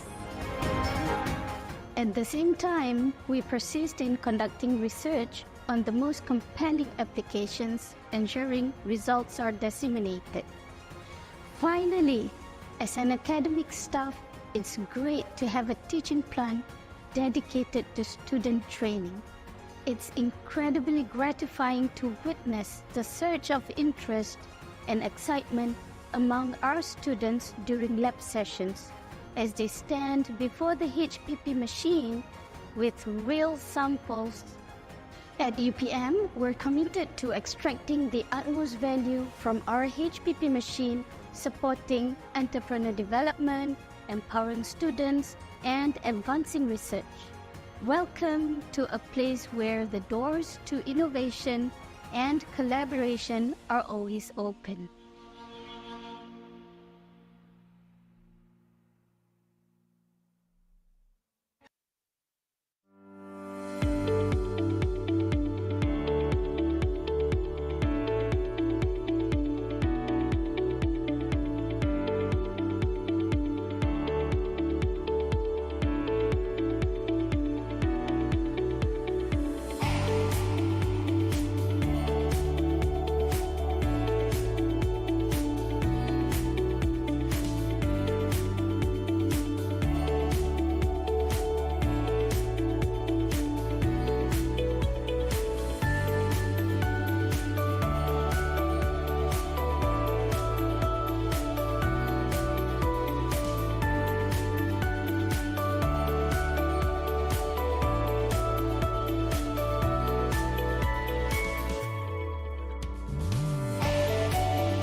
Welcome to University Putra Malaysia. Salam sejahtera. UPM is a hub of higher education and pioneering high-pressure processing services for the food industry in Asia. Since its inception, the Department of Food Technology at UPM was established with a clear vision to lead the way in teaching, research, and consultancy in the field of processing and engineering.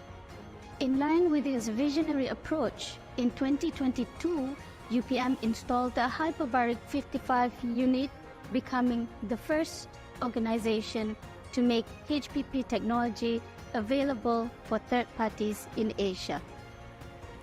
The HPP system was initially dedicated solely to research. However, the moment we began to communicate our HPP capabilities to the industry, there was an immediate interest in the multiple benefits offered by this cold preservation technology, such as guaranteed food safety, clean label, and extended shelf life. We welcome companies, many of them are export purposes, to send their products for processing at our pilot plants, fostering direct engagement with their teams and guiding them all along the processes. In this journey, Hyperbaric plays a key role with their HPP experts being always available to give support and share their wealth of knowledge. Nowadays, the main products we are processing are durian paste, food purees, and juices and beverages, including coconut water. But thanks to the versatility of HPP, there is an increasing interest in meat products, ready-to-eat meals, and seafood, among others. At the same time, we persist in conducting research on the most compelling applications, ensuring results are disseminated. Finally, as an academic staff, it's great to have a teaching plan dedicated to student training. It's incredibly gratifying to witness the surge of interest and excitement among our students during lab sessions as they stand before the HPP machine with real samples. At UPM, we're committed to extracting the utmost value from our HPP machine, supporting entrepreneur development, empowering students, and advancing research. Welcome to a place where the doors to innovation and collaboration are always open.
Welcome to University Putra Malaysia. Salam sejahtera.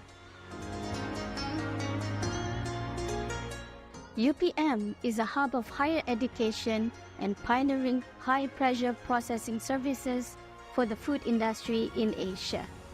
Since its inception, the Department of Food Technology at UPM was established with a clear vision to lead the way in teaching, research, and consultancy in the field of processing and engineering.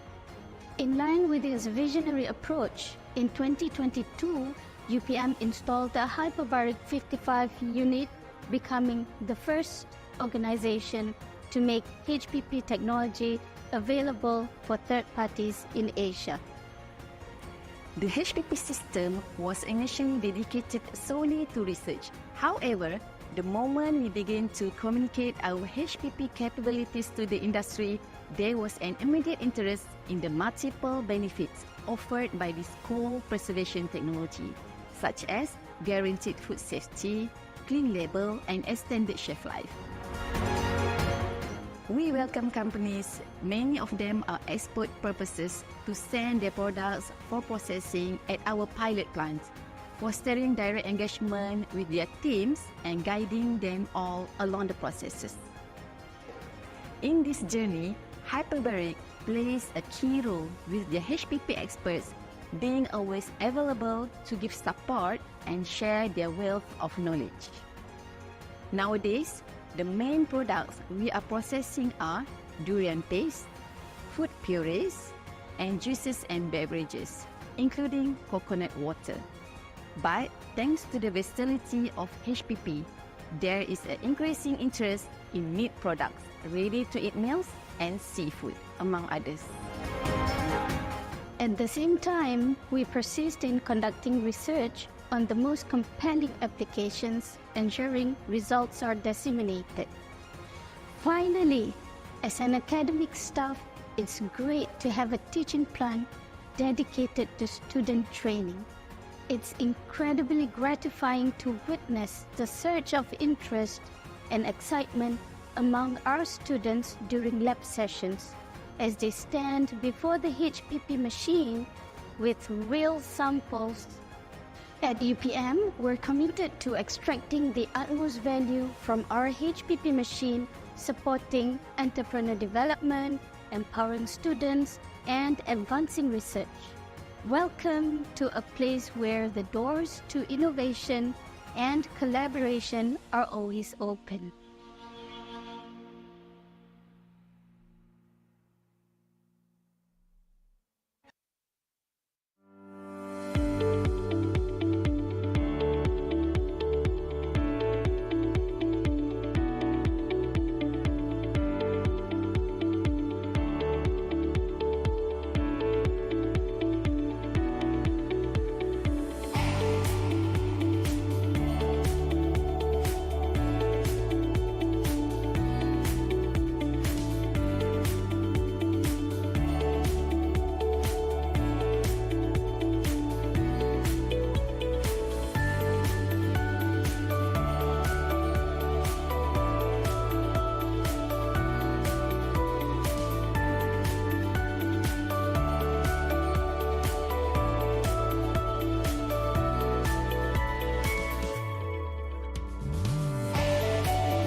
Welcome to University Putra Malaysia. Salam sejahtera.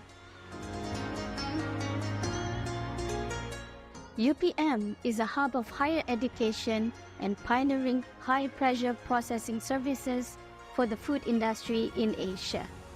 Since its inception, the Department of Food Technology at UPM was established with a clear vision to lead the way in teaching, research, and consultancy in the field of processing and engineering. In line with its visionary approach, in 2022, UPM installed a hyperbaric 55 unit, becoming the first organization to make HPP technology available for third parties in Asia.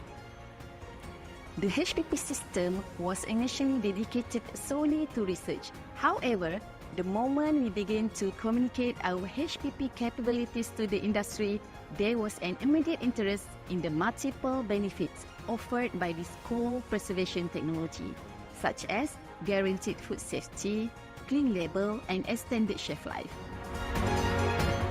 We welcome companies, many of them are export purposes, to send their products for processing at our pilot plants, fostering direct engagement with their teams and guiding them all along the processes. In this journey, Hyperbaric plays a key role with the HPP experts being always available to give support and share their wealth of knowledge. Nowadays, the main products we are processing are durian paste, food purees, and juices and beverages, including coconut water. But thanks to the versatility of HPP, there is an increasing interest in meat products, ready-to-eat meals, and seafood, among others. At the same time, we persist in conducting research on the most compelling applications, ensuring results are disseminated. Finally, as an academic staff, it's great to have a teaching plan dedicated to student training.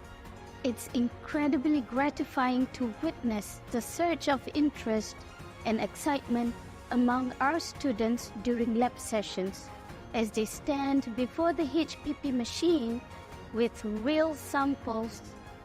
At UPM, we're committed to extracting the utmost value from our HPP machine, supporting entrepreneur development, empowering students, and advancing research. Welcome to a place where the doors to innovation and collaboration are always open.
Welcome to University Putra Malaysia. Salam sejahtera.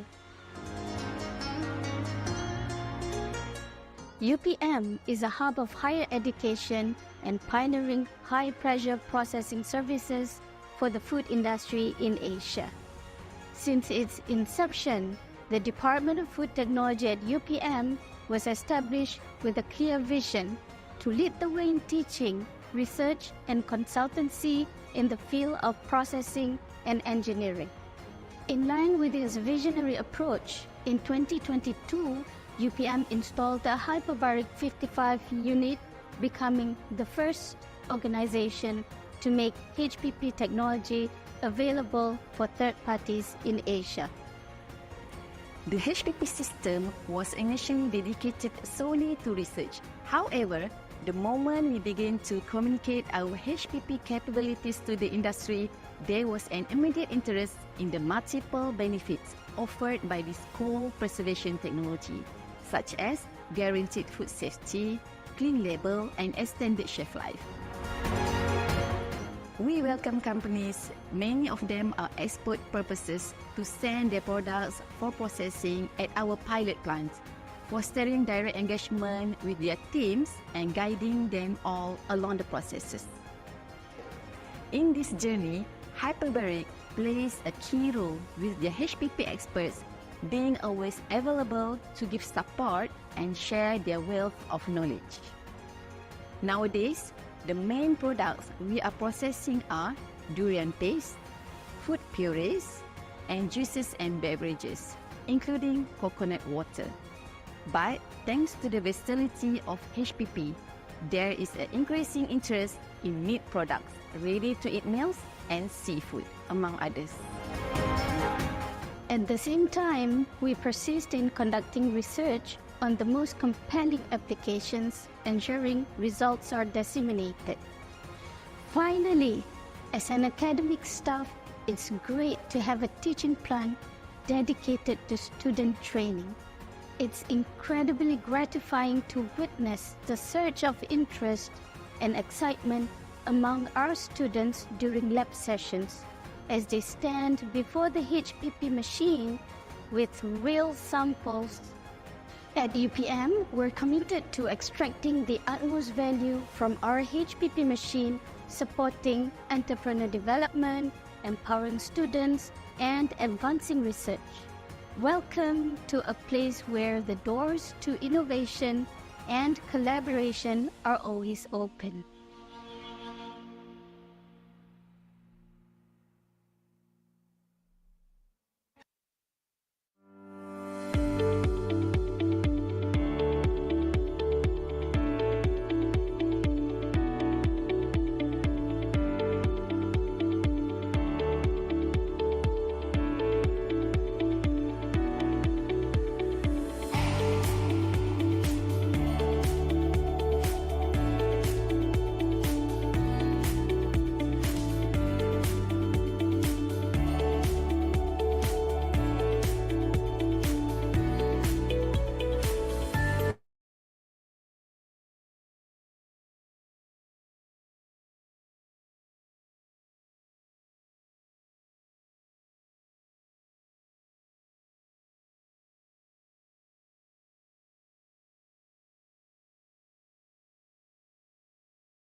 Welcome to University Putra Malaysia. Salam sejahtera.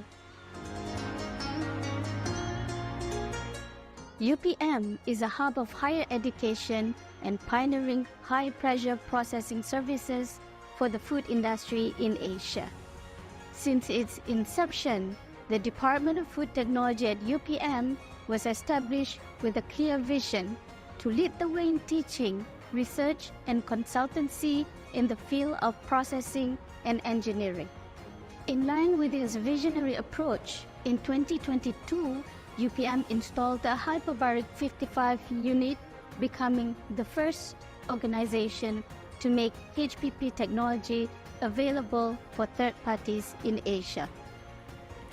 The HPP system was initially dedicated solely to research. However, the moment we began to communicate our HPP capabilities to the industry, there was an immediate interest in the multiple benefits offered by this cold preservation technology, such as guaranteed food safety, clean label, and extended shelf life. We welcome companies, many of them are export purposes, to send their products for processing at our pilot plants, fostering direct engagement with their teams and guiding them all along the processes. In this journey, Hyperbaric plays a key role with their HPP experts being always available to give support and share their wealth of knowledge. Nowadays, the main products we are processing are durian paste, food purees, and juices and beverages, including coconut water. But thanks to the versatility of HPP, there is an increasing interest in meat products, ready-to-eat meals, and seafood, among others. At the same time, we persist in conducting research on the most compelling applications, ensuring results are disseminated. Finally, as an academic staff, it's great to have a teaching plan dedicated to student training. It's incredibly gratifying to witness the surge of interest and excitement among our students during lab sessions as they stand before the HPP machine with real samples. At UPM, we're committed to extracting the utmost value from our HPP machine, supporting entrepreneur development, empowering students, and advancing research. Welcome to a place where the doors to innovation and collaboration are always open.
Welcome to University Putra Malaysia. Salam sejahtera. UPM is a hub of higher education and pioneering high-pressure processing services for the food industry in Asia. Since its inception, the Department of Food Technology at UPM was established with a clear vision to lead the way in teaching, research, and consultancy in the field of processing and engineering. In line with its visionary approach, in 2022, UPM installed the hyperbaric 55 unit, becoming the first organization to make HPP technology available for third parties in Asia. The HPP system was initially dedicated solely to research. However, the moment we began to communicate our HPP capabilities to the industry, there was an immediate interest in the multiple benefits offered by this cold preservation technology, such as guaranteed food safety, clean label, and extended shelf life. We welcome companies, many of them are export purposes, to send their products for processing at our pilot plants, fostering direct engagement with their teams and guiding them all along the processes. In this journey, Hyperbaric plays a key role with their HPP experts being always available to give support and share their wealth of knowledge. Nowadays, the main products we are processing are durian paste, food purees, and juices and beverages, including coconut water. But thanks to the versatility of HPP, there is an increasing interest in meat products, ready-to-eat meals, and seafood, among others. At the same time, we persist in conducting research on the most compelling applications, ensuring results are disseminated. Finally, as an academic staff, it's great to have a teaching plan dedicated to student training. It's incredibly gratifying to witness the surge of interest and excitement among our students during lab sessions as they stand before the HPP machine with real samples.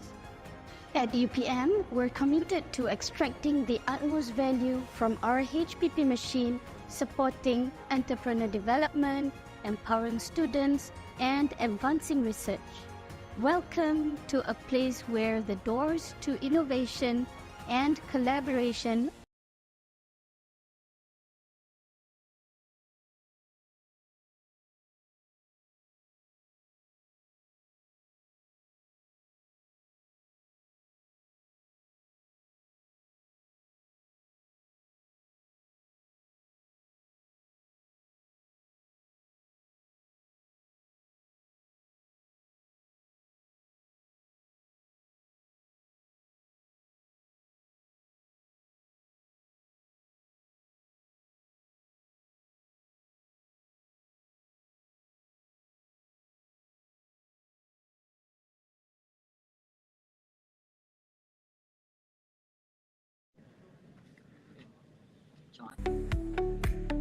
percubaan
Good afternoon and welcome delegates and participants to the third Food Science and Technology Undergraduate Colloquium, FOSTUC 2025. My name is Hani Maisara and I will be your MC for today. We shall now continue to the fourth keynote session. I would like to introduce our speaker for the final keynote session. Associate Professor Dr. Walina Pindi is a faculty member and the Deputy Dean of Academic and Internalization at Faculty of Food Science and Nutrition, University Malaysia Sabah, specializing in food science and nutrition. Her research focuses on utilizing banana peels and other functional ingredients in food products. She has authored and co-authored numerous studies on food innovation and has received awards for her contributions, including a gold medal at the Malaysia Technology Expo. Dr. Pindi's work continues to advance food technology and nutrition research. So, without any further ado, I would like to invite Associate Professor Dr. Walina Pindi for the quick keynote session entitled Unlocking Sustainability, the Role of Banana Peels in the Foods Industry. Dr. Walina, the stage is yours.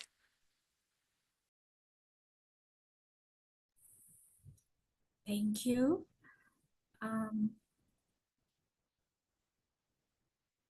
Okay, I will share my slide. Can you hear me? Yes, Dr. Wali, we can hear you. Okay.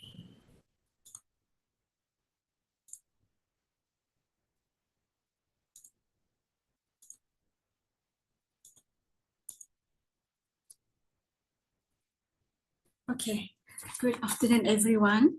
Okay, it's an honor to be here today to deliver an exciting and often overlooked opportunity on sustainability, the role of banana peels in the food industry. We live in a world where food waste is a growing crisis, yet we continue to throw away valuable resources that could be repurposed for nutritional, economic, and environmental benefits. So today, I'll invite you to rethink the food waste and explore how something as simple as banana peels can contribute to be more sustainable benefits. Okay. Next, banana are one of the most popular and widely consumed fruits in the world, and it's a fourth most cultivated crop worldwide, following rice, wheat, and corn.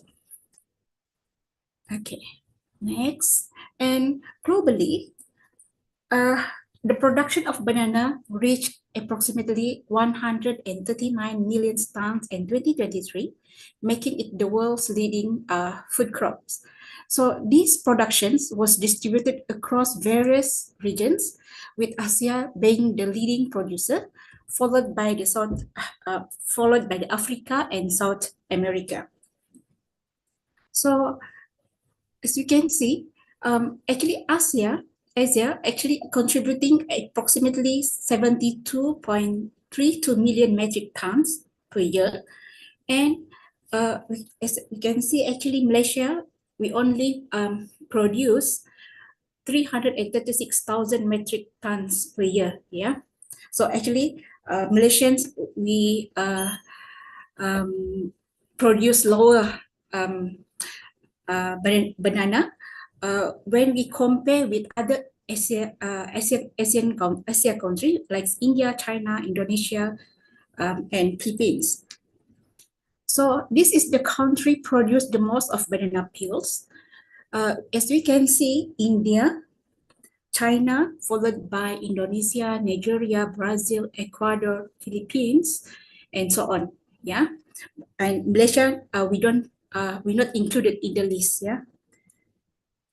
Okay, now we know that which country is produced the most of banana, and now let's we see which country eats the most of the banana. So Papua New Guinea actually is the most country consume banana, which is 121 kilogram per capita. Yeah, and Malaysians, we only consume 7.77 kilogram in 2021. Yeah, so that's mean average Malaysians, we only consume around 7 kg per year. Yeah, consume banana 7 kg per year. And as we can see that the most country who eats the banana actually are from lower income country.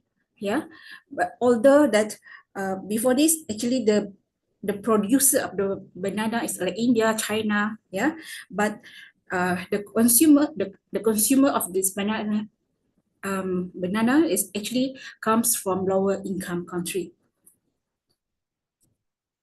So almost all identify cultivars of banana derive from two species, namely Musa acuminata and Musa balbisiana. And Musa balbisiana tend to be starchy banana, which also known as plantains. And Musa acuminata tends to be sweet, drizzled, peel, and edibles. And now let's come to why banana peels. As we know that actually banana peels often discarded as a waste, yeah, despite their nutritional values and potential benefits. Although it's rich in nutrient, bioactive compounds, and natural fibers. And actually, peels from banana actually makes up 30%, 35% to 50% of the total weight of the banana. Yeah. So converting banana peels into useful application in food industry, actually, it's good to get more functional ingredient from the banana peel because it's rich in nutrient.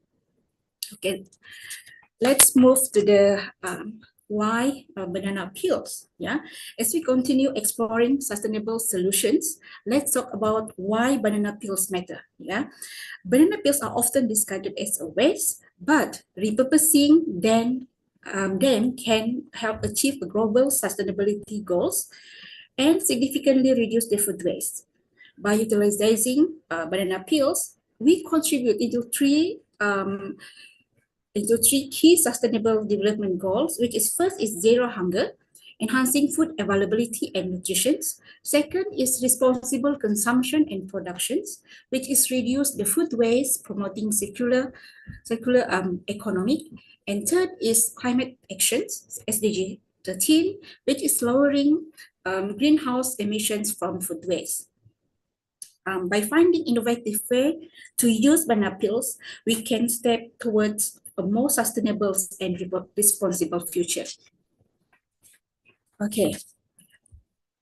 Let's actually sustainability issues is one challenge that we face. Yeah. The first for banana peel is a plantation waste.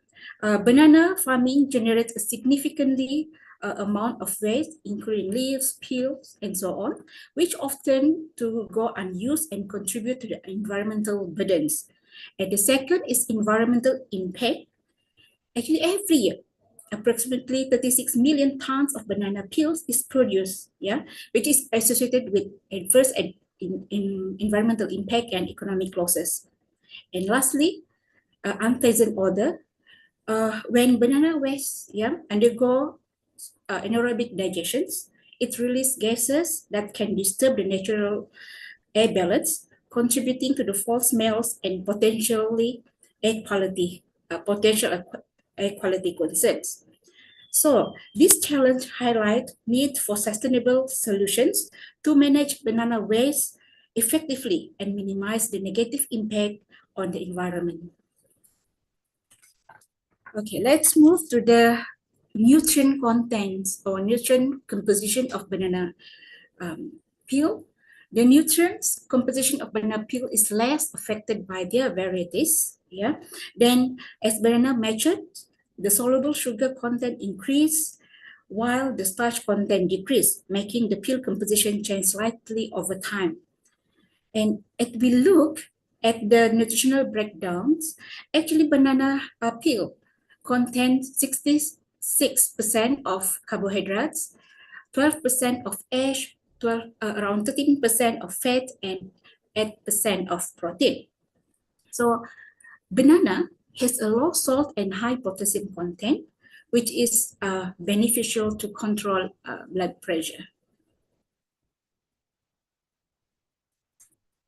Now, let's look closer to the nutritional composition of banana peels.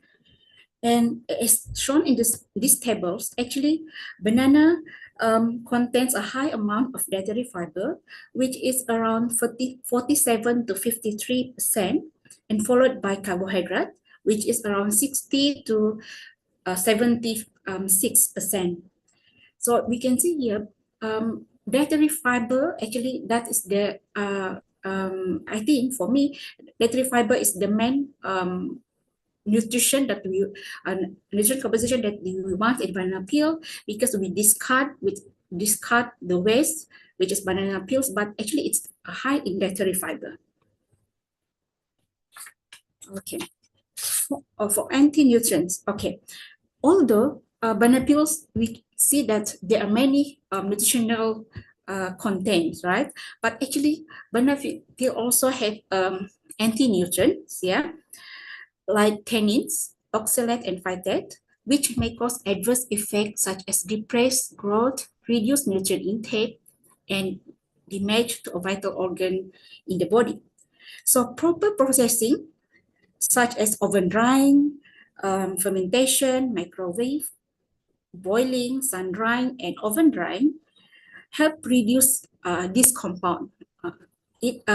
Processing method can reduce the anti-nutrients in banana peel. The oxalate content in banana peel is within a safe limits, yeah, and thermal processing may further reduce it. So next, banana peel also actually high in antioxidants, yeah. The phenolic compounds that found in banana peels can be categorized into 4 subgroups, which is flavonols, hydroxynitric acid, flavonols, and catecholamines. Yeah. Then this compound acts antioxidant by preventing ROS, reactive oxygen species formations, scavenging ROS directly, and inducing antioxidant enzyme, helping to protect cells from oxidative damage. Among these, rutin and myristoyl are the predominant phenolic compounds in flavonols profile in plantain and dessert banana peels. Okay. Besides that, the antioxidant properties of banana peels are influenced by the genetics, maturity, post-harvest handling, and also processing. Green peels have a higher phenolics and flavonoid content than matured or overripe ones. As the peel ripens, the key compounds like naringin, rutin, and dopamine reduce. And antioxidant capacity of peel increase as the banana ripen and decrease once it's become overripe. Okay, next let's move to the antimicrobials. Actually, there are research that show that banana peels extract exhibit anti-cancer effect, inhibiting colorectal and breast cancer cells, and flavonoids suppress tumor growth, while ferulic acid regulates gene expression and inhibits tumors.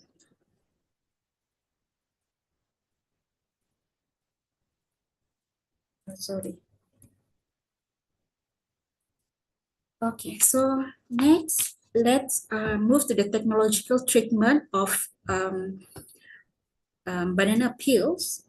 Actually, by banana peel processing actually yields the dietary fiber, yeah, the dietary fiber with a higher water and oil holding capacity.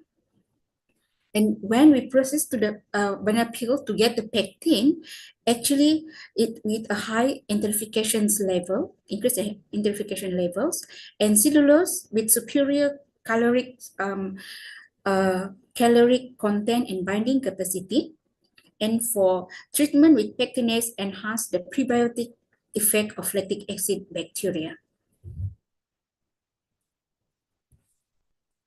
Okay, next, why we add banana peels in food products? Yeah, actually there are several benefits when we use banana peel in food products. First is to boost fiber contents, which improve the digestions. And second is actually banana peel rich in antioxidant, which may provide health benefits. And third is reduce the food waste by utilizing discarded peels. And fourth is add vitamins and minerals, which is enhancing nutritional value if we add into the food products. Okay, from our literature review, there are many study which is incorporate banana peels in food as a food ingredient of or in the formulation of the food, like sausage, nuggets, fish patties, flatbread, chapati, cookies, and also as a sugar substitute. Okay, this is actually the articles. Banana peels actually they I think I think back to 2 years back to the 2 years, I think 22 or 23. Actually, it's get the coverage from newspaper on news online or health magazine. Yeah, so actually this I find these articles discussing the reuse of banana peel waste, which is published in a Journal of Sustainability. And actually the researchers are from the UTM and also UMS, explore both current and future perspective on utilizing of banana peels, which are significant agricultural waste stream. Then actually this is the articles from Medical News Today. Actually, this is a study on potential of banana peel flour and enhancing nutritional value of cookies. Actually, this writer or editor contact me to verify whether all the fact that they write about banana peel is correct or not. So actually, I just check their write up and verify what they write in the magazine.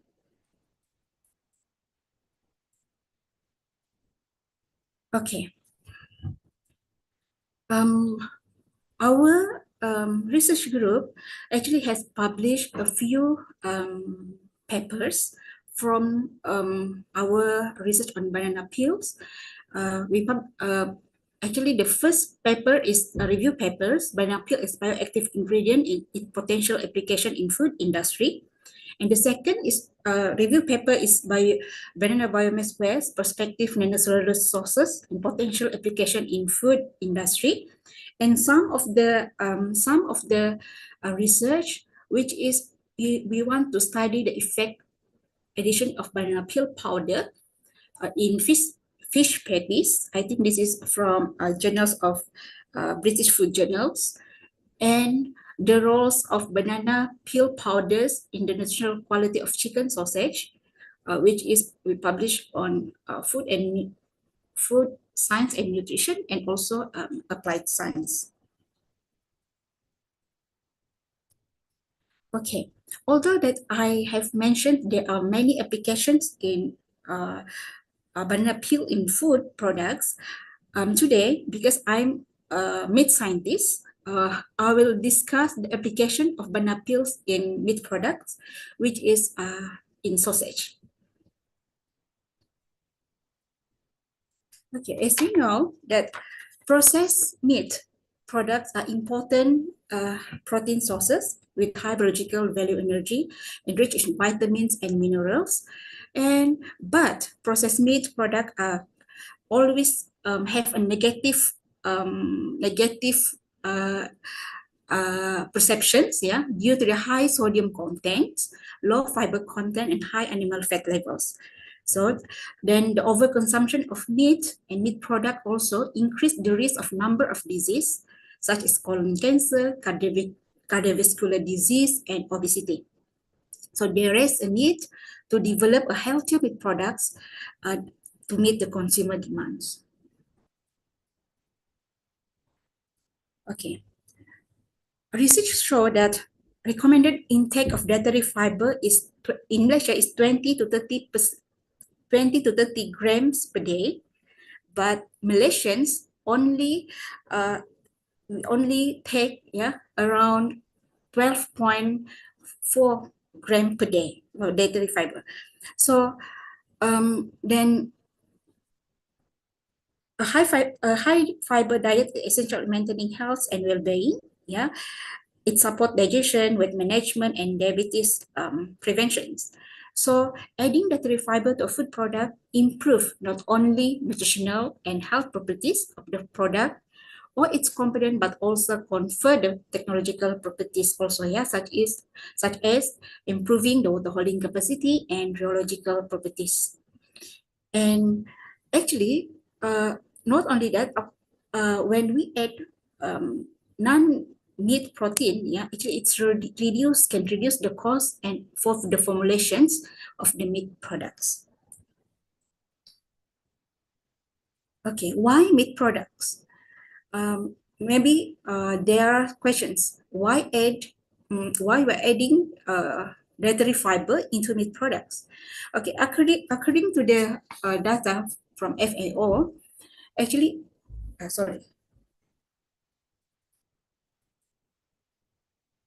Okay. Actually, Malaysian consume around 50.5 kg per person per year. Can you imagine? Every of us actually, secara purata lah kan, actually we eat. Why dia pergi sebelah? Sekejap ya. Actually, we eat 50 kg meat per year, but thankfully, it's not from beef, but poultry. We consume a lot of poultry per year, around 50 kg. Sorry, I don't know why this. Okay. So Malaysians are love to eat meat. Then of course we don't want to change our eating habits. We want to eat meat, but at the same time, our dietary fiber intake is lower. We cannot even meet our dietary fiber requirement. So there is why not we develop a products, meat products that we love to eat and incorporate it dietary fiber in it. So at the same time, we can enjoy our meat product, but at the same time we have our dietary fiber. So this is the methodology of this project. The first is banana peel preparations, then chicken sausage preparation, which is we add 2, 4, and 6% of banana peel powder. And after that, we conduct a laboratory test. So preparation of banana peel powder, actually we use Barangan and Sabah banana. Ripening stage is 5 to 7. And after that, we immerse it into 0.5% of citric acid solution for 5 minutes to prevent browning. Then after that, we dry it into drying cabinet for 48 hours at 40 degrees. And then we get our banana powder form. So this is the sausage formulations. We add 2%, 4, 6% of Sabah banana peel and Barangan banana peel into the sausage formulations. So Sorry. Okay, so this is the result of our study. For proximate, and for proximate and total dietary fiber contents, the moisture content of the chicken sausage declined significantly after adding both banana peels of the sausage. Protein content decreased significantly as more banana peel included in the formulations. The fat content of the sausage reduced significantly as more Sabah banana peel included. However, fat content in barangan banana peel treated sausage remained unaltered after the fiber incorporation at 2% and 4%, but reduced with the addition of 6% of barangan banana peel. There are significant increase in the ash content was observed and more profound in Sabah banana peel treated sausage. So high dietary fiber content present in banana peel flour has increased the dietary fiber content in treated sausage compared to the control samples. For mineral contents, the mineral contents of banana peel containing sausage is significantly higher compared to the control sausage, and calcium or potassium is clearly the most abundant mineral as compared to the others, with phosphorus, sodium, magnesium following closely behind. Okay, for texture profile, hardness increased with banana peel inclusion with control, and Sabah banana peel, which is 6%. This is due to the water immobilization and fat entrapment in the fiber network. Chewiness followed a similar trend to a hardness, where Sabah banana peel at 6% had a highest value, making the texture denser and firmer. Okay, next, let's move to the water holding capacity. The results show that significant increase in water retentions as more banana peels was incorporated, with barangan banana peel having the most pronounced effect. Dietary fibers enhance water and fat binding properties, leading to the higher water holding capacities, improved cooking yields, and treated sausage. Okay, for color attributes, the presence of banana peel influence the color of the chicken sausage significantly. Lightness caused the chicken sausage to decrease progressively as the concentration of the banana peel powder was increased. The darker colors of the treated sausage could be linked to the polyphenol oxidase enzyme activity during the drying process, which result in browning. For rheological properties, by comparing G prime and G double prime, it can be inferred that the storage modulus was higher than the loss modulus, implying that the gel-like samples. Banana peel significantly increased viscous and elasticity moduli, particularly with Sabah banana peel. However, adding more than 2% of banana peel reduced the LVR, linear viscosity field, making sausage more brittle and prone to shearing due to weaker protein-protein myofibrillar linkages. Meanwhile, a 2% of banana peel supplementation strengthened the myofibrillar linkage and improved the resistance to shearing. For sensory profiling, the highest overall acceptance was observed in barangan banana peel, 2%, followed by barangan banana peel, 4%, indicates that better consumer preference. Sabah banana peels had a lowest acceptance. Sabah banana peel is a lower acceptance, likely due to its darker, sorry, I don't know why, okay. Okay, likely due to a darker color, reduced juiciness and lower taste score. Berangan banana peel treated sausage generally perform better than Sabah banana peel treated, suggesting that berangan banana peel had more favorable impact on sensory characteristic. In summary, moderate banana peel additions, especially for berangan banana peel, are around at 2 to 4%.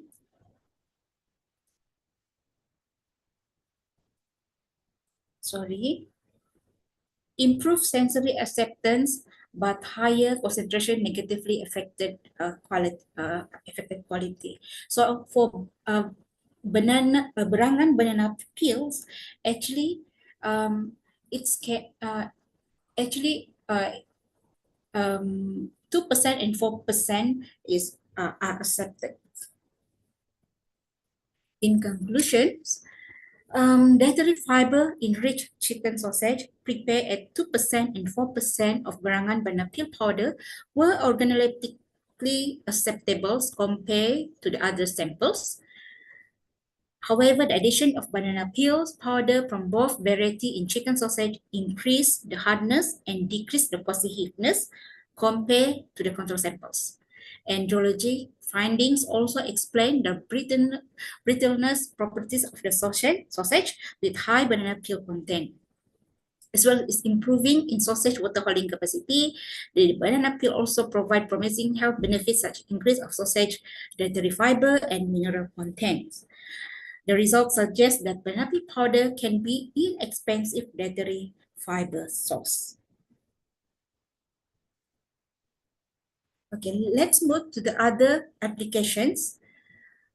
In food, other food applications beside in meat products. So first, actually, nuggets. There are studies conducted to see the effect of incorporation of banana peels in nuggets. Yeah, Akram et al. 2022. Let's show that lower microbial counts was detected in nuggets, and the banana peel powder reduced the pH of meat products, thus limiting bacterial growth and creating by creating unfavorable environment for microbial growth. Next is fish fatty. Additions of 2, 4, and 6% of Sabah banana peel powder increase the moisture content of fish fatties. Then impression of banana peel increase cooking yields, which improve the stability during freezing and thawing process. And the addition of banana peel powder did not alter the taste and aroma for fish patties. Actually, this is a study from my students. The result from fish patties and sausage actually slightly different, yeah. Okay, so next is flatbread. There are research incorporating banana peel in flatbread. Actually, the banana peel, the carbohydrate content decrease, and the lower carbohydrate in bread may be beneficial for diabetic patients to regulate their blood glucose. And flatbread, for the acceptance, flatbread containing banana peel show insignificant changes in texture, aroma, and color. And next is chapati. Chapati incorporated, actually, I just realized now why chapati, yeah, because the most produced and eat banana is actually producer of banana actually from India, yeah. So actually I think they have a lot of banana peel waste. So chapati incorporate with banana peel powder show higher total phenolics and total flavonoids contents, and 20% of banana peels result in up to 68% of DBPH scavenging activity. And they found out that the chapati prepared using 5 and 10% of banana peels powder were softer. And there is also study incorporating Nandran banana, yeah, but this is not commonly found in Malaysia. It's primarily grown in India. So they add cookies, the banana peel from Nandran banana peels in the cookies, and the cookies had a high total dietary fiber, ash and moisture contents. The spread ratio, breaking intensity, and cookie index decreased with increased level of banana peel flour. And the addition of banana peel flour increased the total phenolics contents of the cookies. And cookies with 10% banana peel flour are more desirable due to improved color, taste, and texture.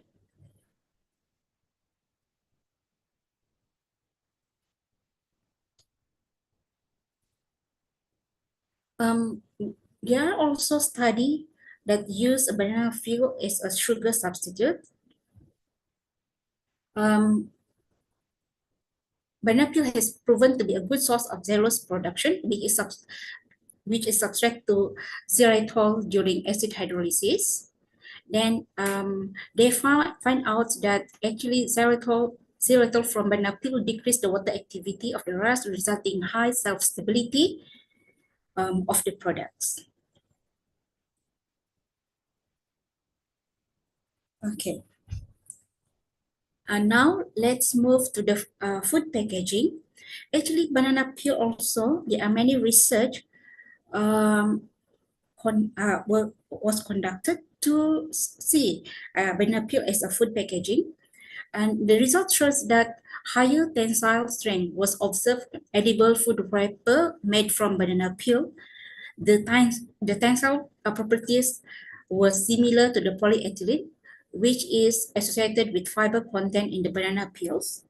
And the banana peel-based food packaging biodegrades completely in 45 days.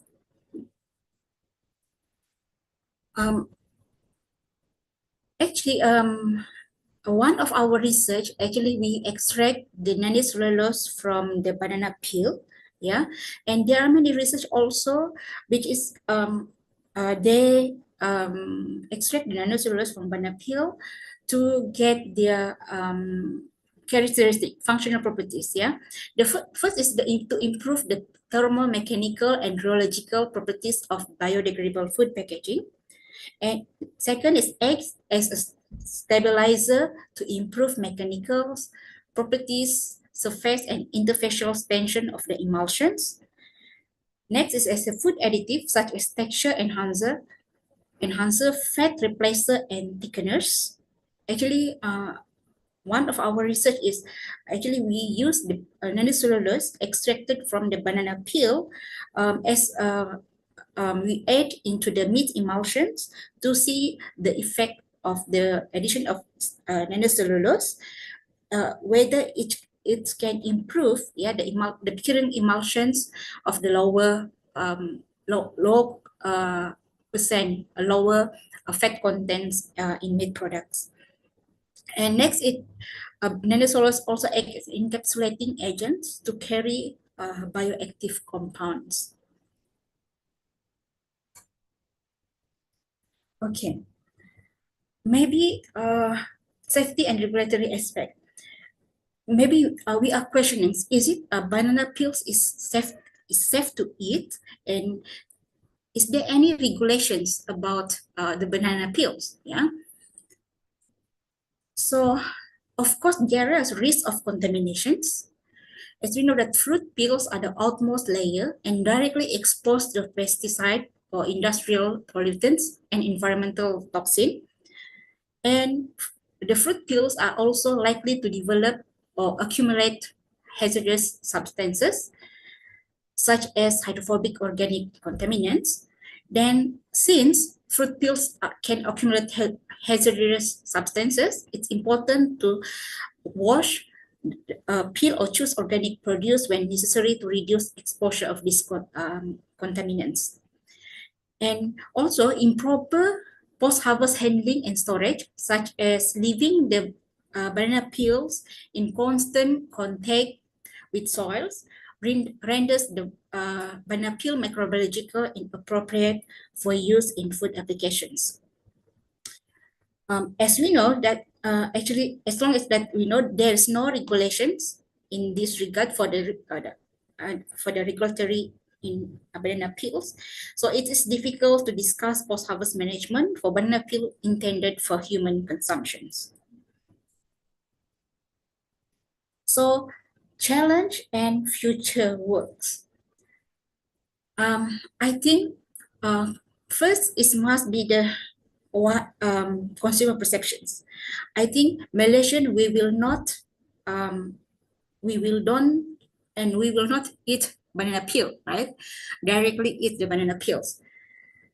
Then consumers are reluctant to try product made from banana peels due to concern about the taste or the idea eating something typically seen as a waste. Actually, I want to share my experience. I have, I think, actually I presented this work in one of the conference in Indonesia. I think, I don't remember the place. Then at the end of the presentations, one of the audience asking, Ibu, why are you take a tedious work? You dry the banana peels, you grind the banana peels, then you add into the meat products. Why you just eat the banana peels? Then I'm terkejut lah kan, because we Malaysians are not eating the banana peels. Then and they said that actually in Indonesia, actually they fried the banana peel like pisang goreng, yeah. So they eat the banana peels. But of course, we Malaysian, we are not, I think nobody eats banana peels, right? So we discard the banana peels. So actually in terms of, I think the culture also affect the consumption, the perceptions of the consumer. Yeah. And next is the processing and standardizations. Factor like peel thickness and contaminations may affect final products. Yeah. So when we want to produce the banana peels, we must have the standard process to get the standardized or high quality of banana peels. Yeah. And for future works, conduct long-term study on health benefits of consuming banana peels in rich food products to validate its positive effects on human health. Okay, in conclusion, banana peels rich in fiber and antioxidants offer significant health benefits when incorporated into food products. Then using banana peels powder promotes sustainability by reducing food waste, and banana peels present a promising eco-friendly innovation with potential for wide applications in the food industry. So that's thank you.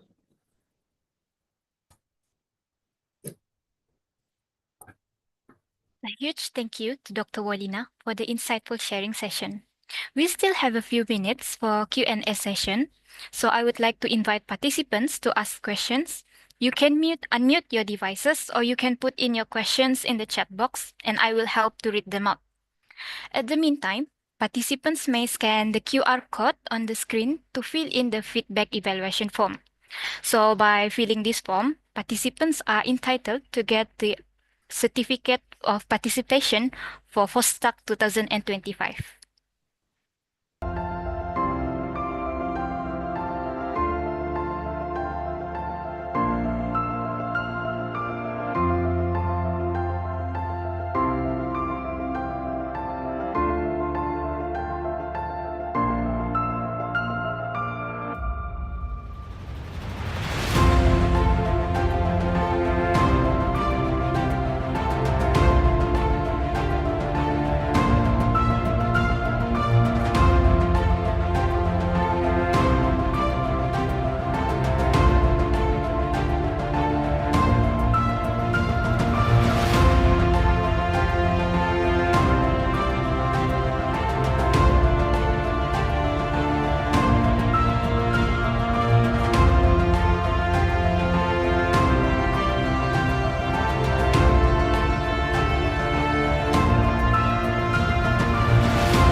Doctor, there's a question in the chat box from Alia Mohsin.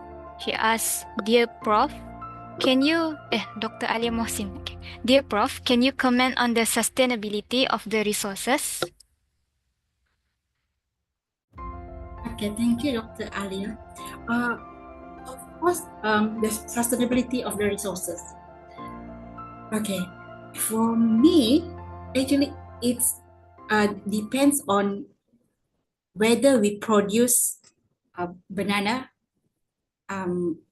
It's a bulk quantity, but of course, when as I show the statistic just now, Malaysia produce less banana, and of course we eat less banana also. So I think in Malaysia, I think to get the bulk quantity of the banana peels, actually maybe it's not that easy, yeah. But for country like India, China, or Muslim Papua New Guinea who consume or eat banana, I think the resources are sustainable. Thank you.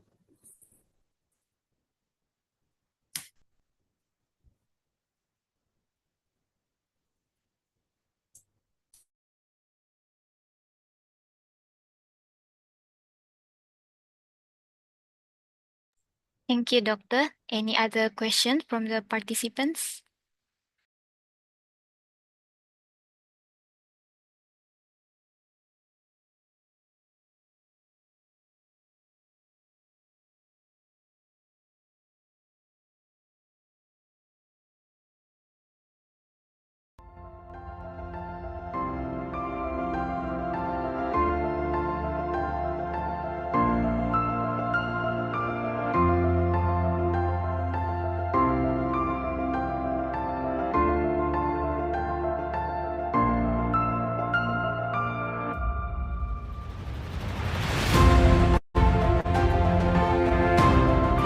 I would like to remind all the participants to scan the feedback and evaluation form, because by this you will get the automated certificate on your email. Thank you.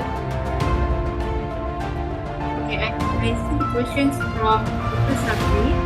One of the problem when we make product from banana peel is a bitter taste. Yes, I agree. Because actually, but for me, actually, it's more on the formulations. Because we don't treat the banana peels because we want to make it cheaper, right? And to get the fiber. But of course, I agree it's a bitter taste, but we have to work on the formulations. Yeah, and that's why we carry out the sensory analysis to get the best formulations to mask the bitter taste. Thank you, Doctor.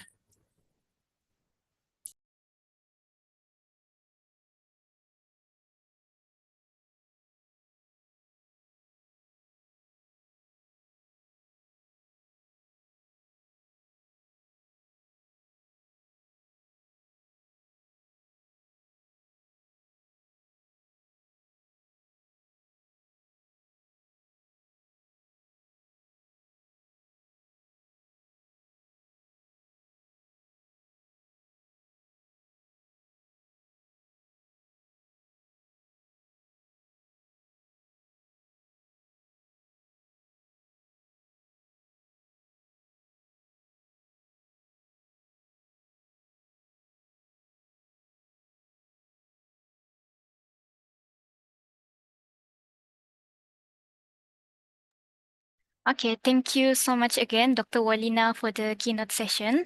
So as we shift to the closing ceremony, okay, thank you, Doctor. As we shift to the closing ceremony, please enjoy the multimedia presentation for FOSTUC 2025, and we will commence the closing and award ceremony afterwards. Enjoy.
Are you passionate about food and its impact on the world? Do you dream of a career where science, innovation, and creativity meet to shape the future of the food industry? At UMT Malaysia Terengganu, UMT, we invite you to embark on an exciting journey with our Bachelor of Food Science and Food Technology with Honors program. Recognized with a 6-star rating in the 2024 Employer's Choice of University by Talent Bank, our program is a testament to the marketability of our graduates and the trust employers place in them, both in Malaysia and internationally. Our program is led by a team of highly skilled instructors and lecturers who are experts in food technology, research, and development. With strong industry collaborations, you'll learn from the best and stay ahead of the curve in this ever-evolving field.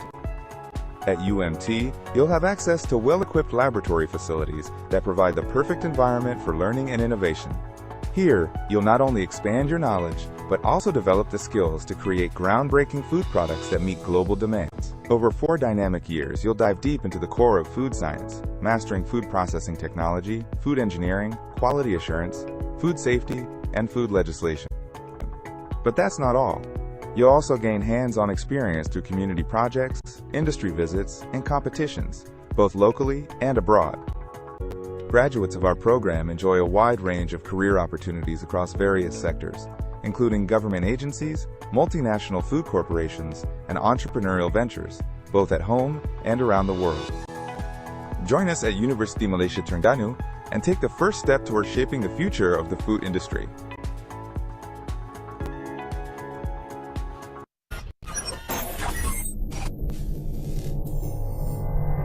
The Faculty of Science and Technology offers 4 masters by coursework programs that are Master in Food Safety and Quality Assurance, Master of Food Technology, Master in Functional Food Design, and program by research from Master and PhD degrees cover fields including food safety, food science, food technology, food biotechnology, food management, and food service management.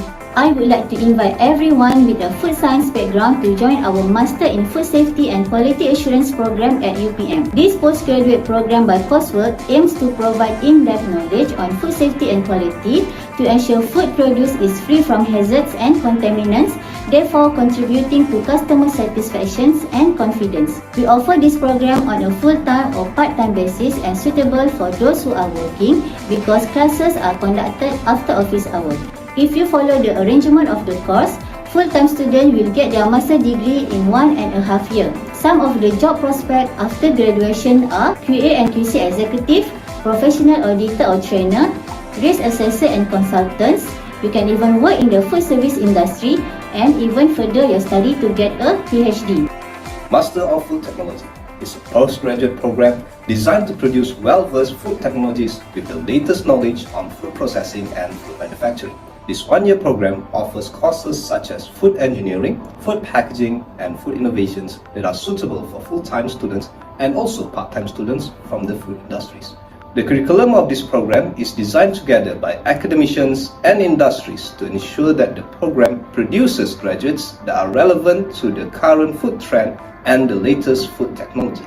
This one-year program could provide job prospects such as food technologists, food operation manager, food entrepreneurs, food production manager, and plant manager. This program is at par with other food technology masters program locally and internationally. Master in Functional Food Design is an innovative, evidence-based interdisciplinary program that integrates experienced lecturer and expertise in food science and food technology fields from the Faculty of Food Science and Technology UPM. Throughout a 1.5 years program, students will explore the theoretical and practical experience and technology behind developments and the validations of functional food, ranging from human interventions and food efficacy. Offers a wide variety of modules that will aid the students to design the in vitro and in vivo protocols. Additionally, the student will be able to analyze data and make inference about the effectiveness and functionality of the ingredients of food models developed. The program is structured in 3 semesters or a maximum of years for a full-time program. For a part-time program, the program is structured for a maximum of 8 semesters or 4 years. Graduates from this course can choose a career in the area of food technology, nutrition, food chemistry, and their related position in research and development. Graduates will be able to work across the diverse range of areas, including food, beverage, and pharmaceutical industry, and also in academia. If you are interested to know more, please visit us at food.upm.edu.my.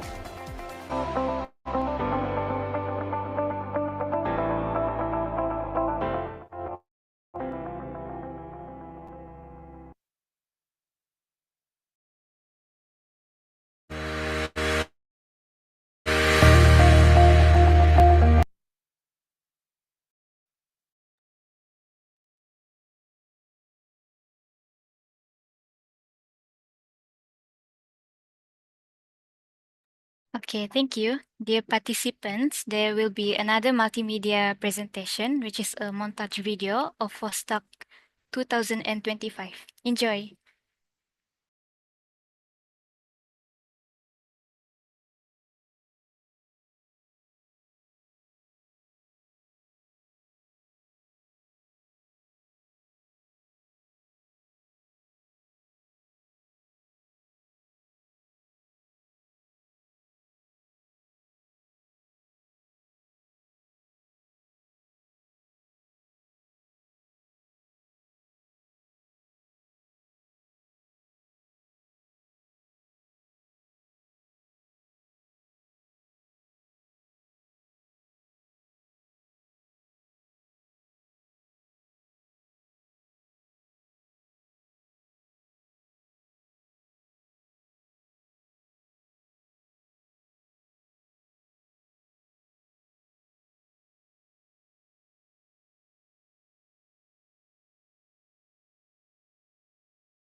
Okay, that's all for the montage video.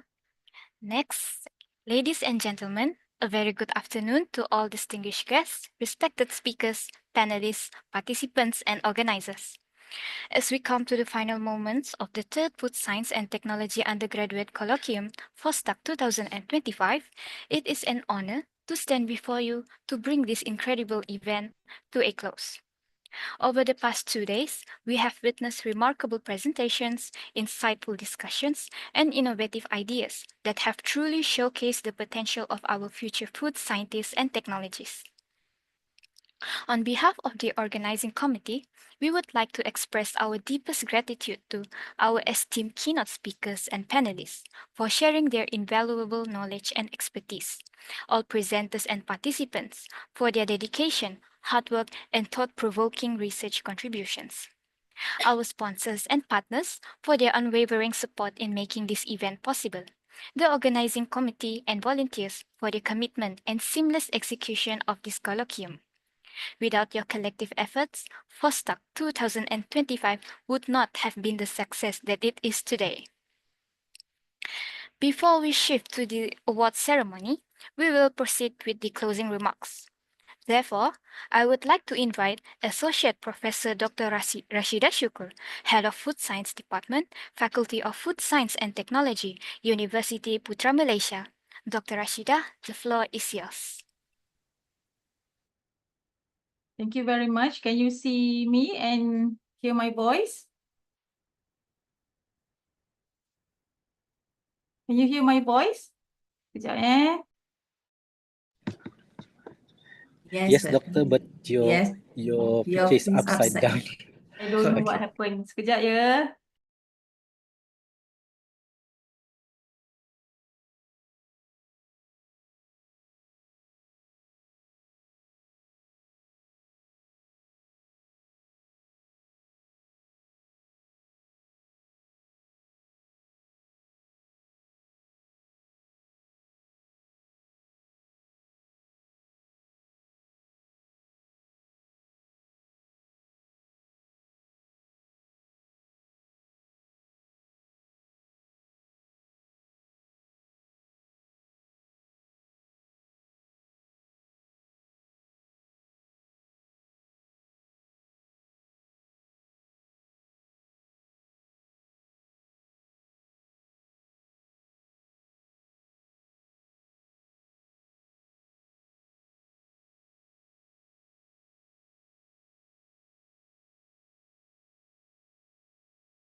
Ke?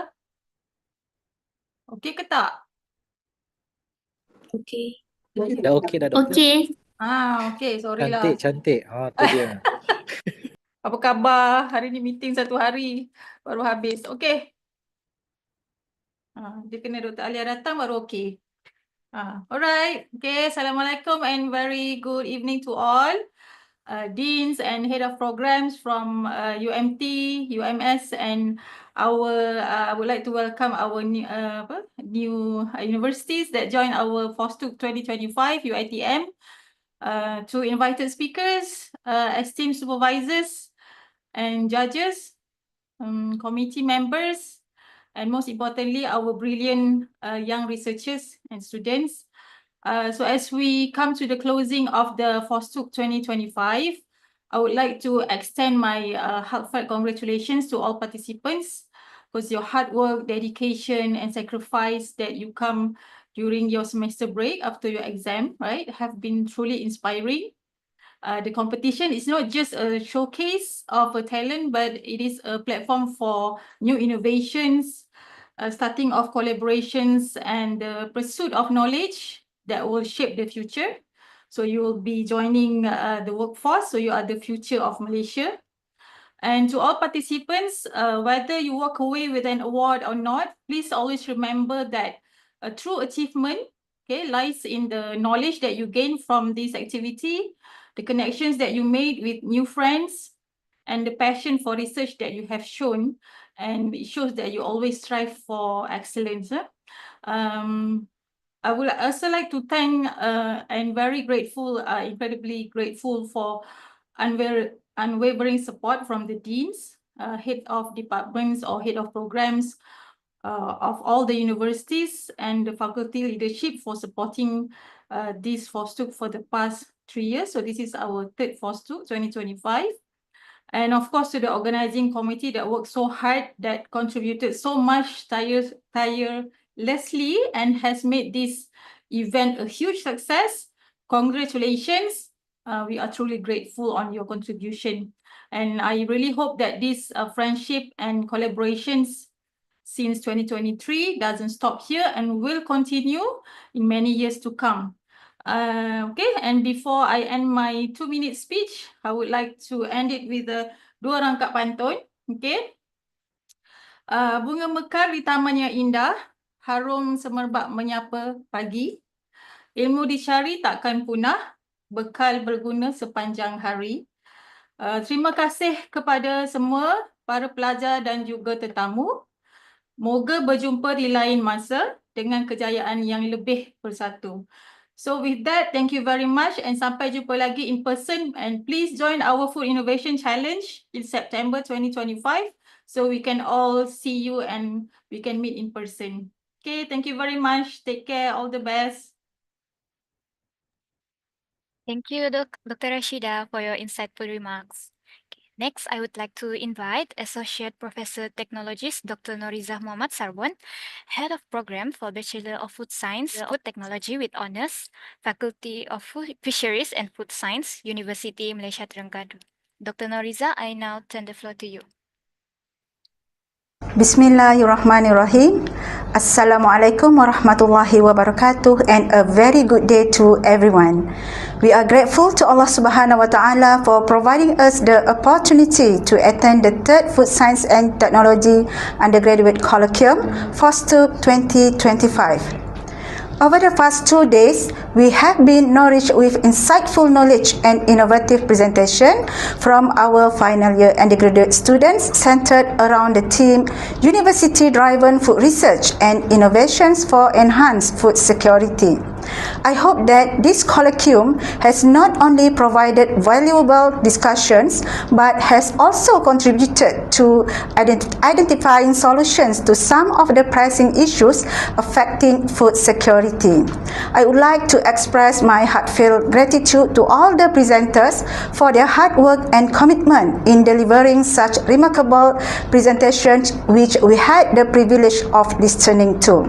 A special thanks also goes to the panel of judges for their constructive feedback, and organizers from UPM, UMS, UITM and UMT for their dedication and tireless efforts in making this event possible.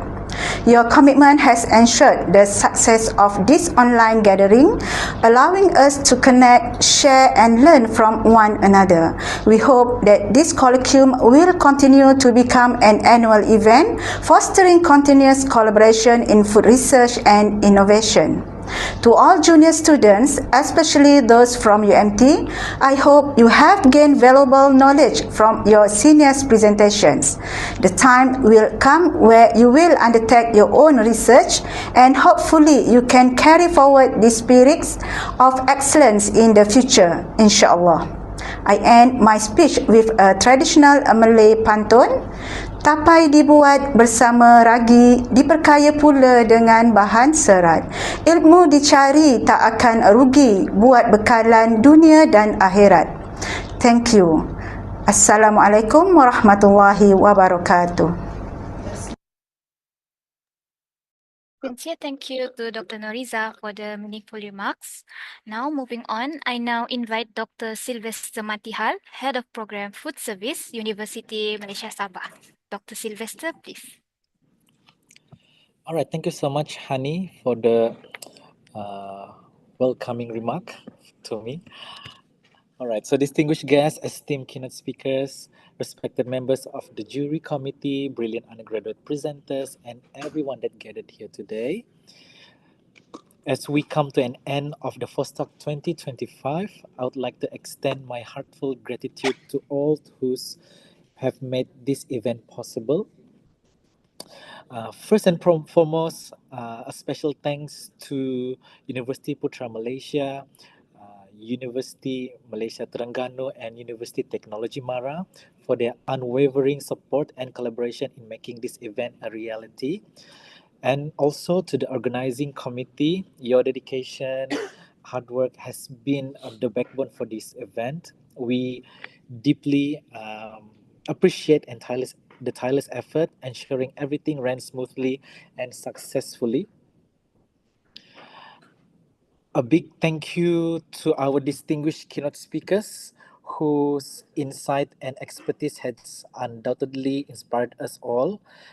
Your contribution have elevated this event to new height, and we are grateful for the knowledge you have shared. And to the star of the show, the undergraduate presenters, your passion and innovation and research are the testament to the bright future that lies ahead. You have truly demonstrated the spirit of curiosity and excellence that FOSTUC stands for, and we are proud of each of you. Thank you once again to everyone who participated, contributed, as well as attended this FOSTUC 2025. This has been a truly remarkable journey, learning and connection. As we live here today, let us carry forward the ideas and inspiration that has been shared and continue strive the excellence in all that we do. So I wish you all the very best in your future endeavors. Thank you, and hopefully we'll see you all again in FOSTUC 2026. So tadi kalau Dr. Rashida and wakil daripada UMT ada pantun. Dari Sabah pun mau juga ada pantun lah. Okay. Kau kota Kinabalu pergi berlayar. Singgah sebentar membeli songket. FOSTUC hadir menghimpun pakar. Ilmu dikongsi, manfaatnya banyak. So that's all from me, everyone. Thank you so much. And to all the winners later, congratulations from all of us. Thank you. Back to you again, Hani. Okay, thank you so much, Dr. Sylvester, for the valuable remarks. Okay, last but not least, I would like to welcome Dr. Fadilah Jailani, the Deputy Dean of Academic Affairs, Faculty of Applied Sciences, University Technology Mara, to deliver her remarks. Okay, thank you, Miss Hani. Assalamualaikum and good afternoon to all. As we come to the close of this wonderful gathering, the third Food Science and Technology Undergraduate Colloquium, FOSTUC 2025, I would like to extend my heartfelt gratitude to all participants, students, young researchers, speakers, judges, and lecturers for your time and valuable contribution. A heartfelt thank you to the organizing team and also Secretariat from UPM, UMT, UMS, and also UITM for ensuring everything runs seamlessly. So your dedication and hard work make made this event possible. To all students and young researchers here today, I encourage you to keep exploring, learning and pushing boundaries. The future holds endless possibilities, and this colloquium marks the start of many exciting discoveries ahead. To our collaborating university, UPM, UMT and UMS, let us continue strengthening our collaboration, inspiring one another, and providing mutual support as we move forward. Thank you all, and I look forward to the next opportunity to connect and collaborate. And congratulations to all of the winners. For those participating, a big claps to all of you, because this is not the end of your journey. It's actually the start as a future food scientist in our country. Okay, thank you very much. Assalamualaikum warahmatullahi wabarakatuh. Waalaikumsalam. Thank you, Dr. Fadila, for the wonderful remarks. Next, I'm going on to pass to Shena Terence.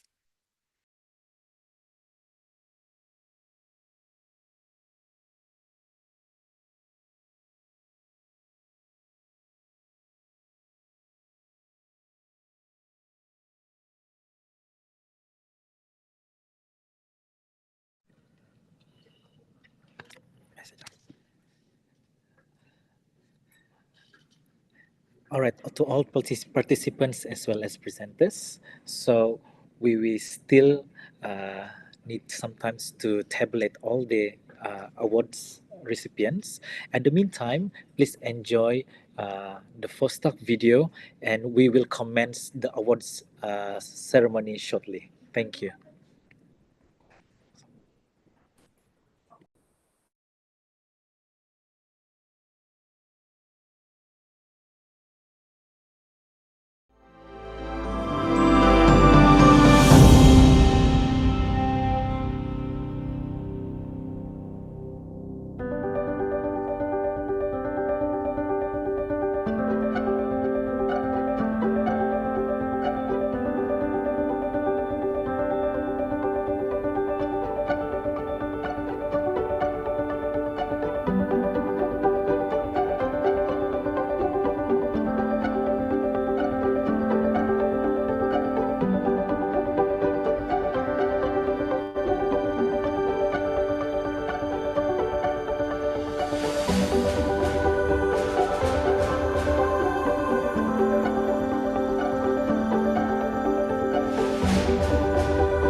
All right, everyone, the moment that we waiting for, which is the announcements of the winners for each university, the social science category, as well as the grand winner.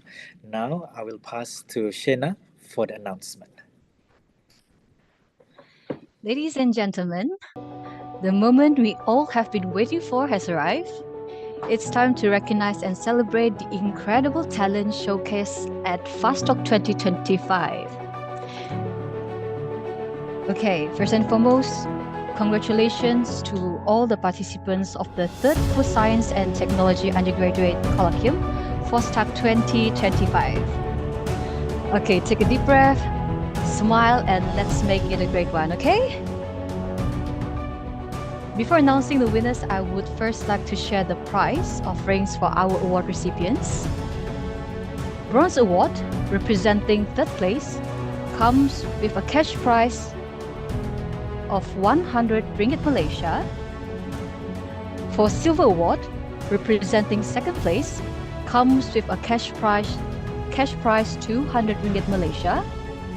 For Gold Award, representing 1st place, comes with a cash prize 300 ringgit Malaysia. This award will be awarded to each university participated in FOSTUC 2025. In addition, an award with a cash prize of 150 ringgit Malaysia will be given for the social science category, a new addition to FOSTUC 2025. This category introduced for the first time this year saw participation from 20 presenters across four universities. Lastly, among all the participating universities, only one outstanding presenter will receive the prestigious Grand Award with a cash prize of 400 ringgit Malaysia. Now, ladies and gentlemen, let's move on to the much anticipated announcement of our winners. Are you guys excited for the winners? Okay. Now we will start with the best presenter for the social science category. The best presenter for the social science category goes to He Yi Ching with the research title Determinant of University Putra Malaysia, Students' Intention to Use Online Food Delivery Applications through Smartphones, under the supervision of Dr. Ahmad Farid Ismail from University Putra Malaysia. Congratulations to Tae Yi Ching.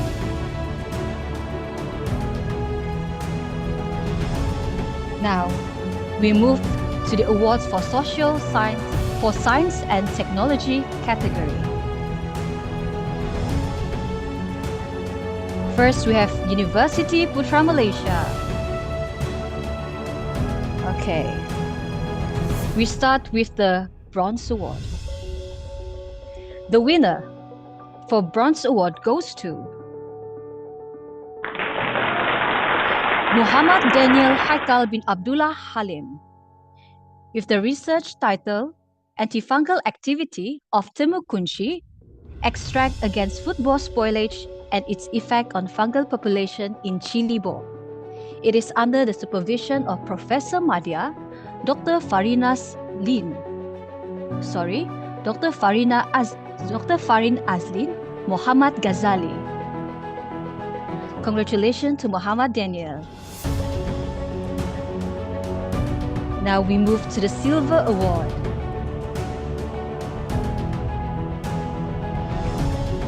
The Silver Award goes to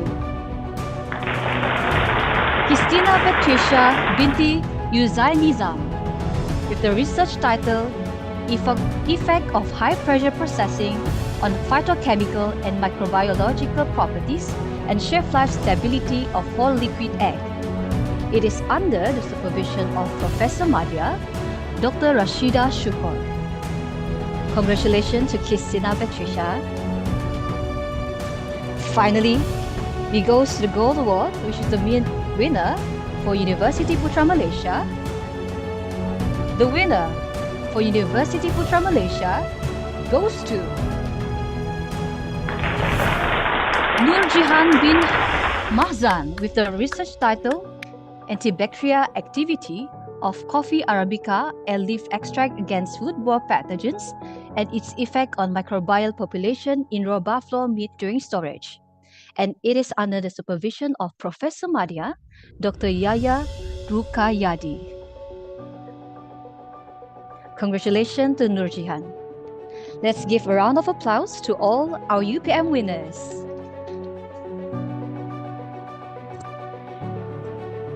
Next, we have University Malaysia Terengganu. We start with the Bronze Award. The Bronze Award goes to Li Jialing with the research title Physical-Chemical Properties of Protein Hydrolysate from edamame beans extracted using different enzymes. And it is under the supervision of Professor Madia, Dr. Muhammad Khairi Muhammad Zainul. Congratulations to Li Jialin. Now we move to the Silver Award. The winner for Silver Award goes to Bushra Akila bin Ramli with the research title Development and Characterization of Flavored Prebiotic Drink Infused with Aetherospira platensis. It is under the supervision of Dr. Wan Aizuddin Wan Razali. Congratulations. Now,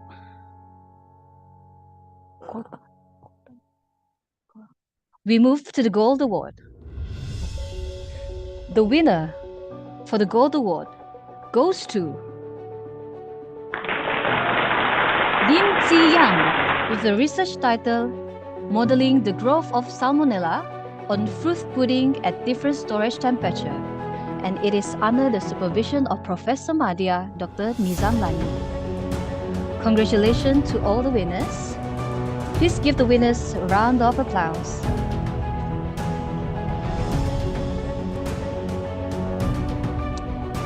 Now let's shift our attention to University Malaysia Sabah.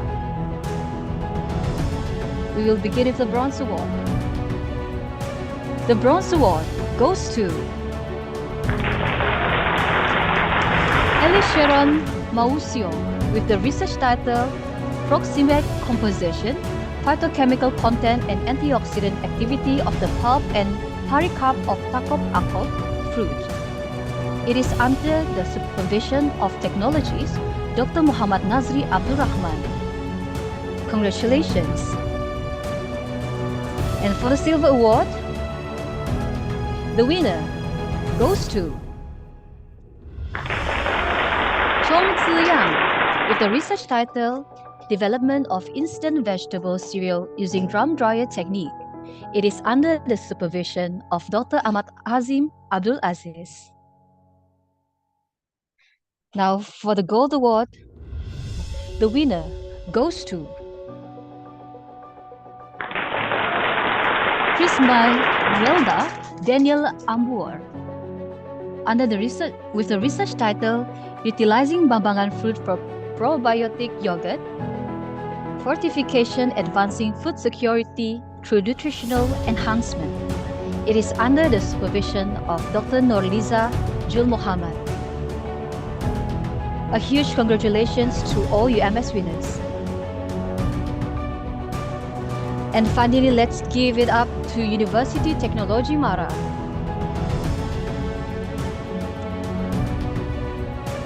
For the Bronze Award, the winner goes to Nur Aina Izzati bin Effandi with the research title Optimization of Beta-Cyanine Co-Pigmentation from Beetroot using Response Surface Methodology RSM. It is under the supervision of Dr. Ahmad Faisal Muhammad Fia. For the Silver Award, the winner goes to Nur Najiha Azwa bin Abdul Rahman with the research title Effect of Citrullus lanatus Peel Extract on Physical, mechanical and antioxidant properties of chitosan/gelatin film. It is under the supervision of Dr. Suzairah Bakar. And finally, for the Gold Award, the winner for University Technology Mara goes to Muhammad Akmaluddin Hakim Zamro with the research title Effect of Mexican Mint Leaves Extract on Physicochemical, Mechanical and Antimicrobial Properties of Cornstarch Thin Films. It is under the supervision of Dr. Suzairah Bakar. Let's give all the winners a round of applause. And now, ladies and gentlemen, we have reached the most prestigious award of the event, which is the Grand Prize Award of FOSTUC 2025. This honor goes to only one presenter among 4 universities, the one whose research has truly stood out. And the Grand Prize Award goes to Siti Zulaika binti Nurdin with the research title Exploring Sapal Powder as a Functional Ingredient in High-Fiber Gluten-Free Taro Bread. It is under the supervision of Dr. Yusnita Hamza, and she is from University Malaysia Terengganu. Congratulations to Siti Zulaika.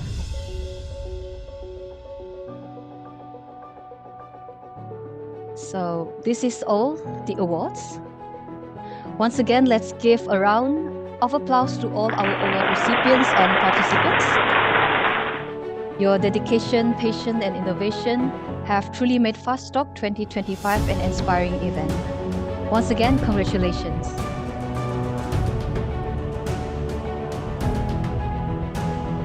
Thank you so much, Shena, for the winner announcement. So to all participants, I would like to remind for you guys to scan the QR code on the screen to fill in the feedback evaluation form. By filling this form, participants are entitled to get the e-certificate of participation for FOSTUC 2025. This colloquium has not only provided a platform to exchange knowledge, but has also fostered new collaborations, friendships, and a shared vision for advancing food science and technology. As we move forward, let us continue to innovate, explore, and contribute towards a more sustainable and resilient food industry. With that, we officially conclude the third Food Science and Technology Undergraduate Colloquium, FOSTUC 2025. Before we end the ceremony, let us take a virtual group photo. All attendees are welcome to open their camera for the photography session.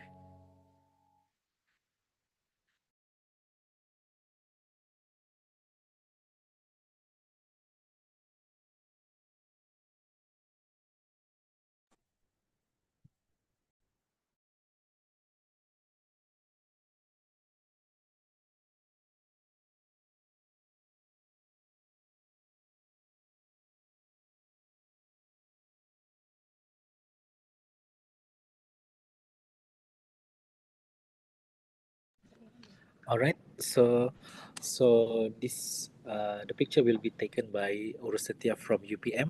So Urusetia UPM, are ready? I will help to count. All right. All right. On the count of 3, 2, 1. Senyum. Okay. Next page, because we have 190 participants actually. The next page. 1, 2, 3. Smile. Okay. The next page. 1, 2, 3. Keep smiling, everyone. 1, 2, 3. Okay, keep smiling, everyone, while the Urus Setia is shifting to the next pages. Who knows, your face will be on the next page as well. 1, 2, 3. 1, 2, 3. 1, 2, 3. Okay. Right. 1, 2, 3. Smile. Rosetta okay ke?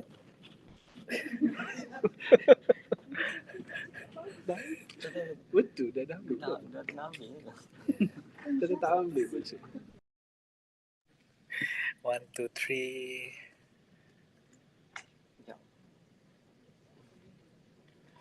Okay. We move on to the page 10. 1, 2, 3.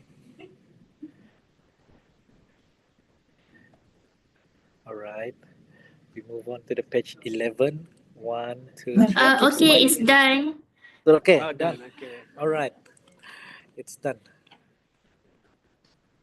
Okay, once again, thank you all for being a part of this journey. Have a great day ahead, and we look forward to seeing you again at FOSTUC 2026. Goodbye, everyone, and thank you. Congrats semua. Thank you.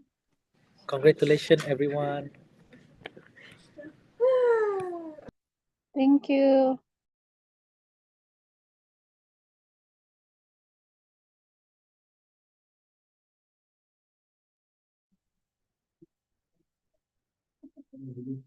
Kita akan pasang evaluation form semula.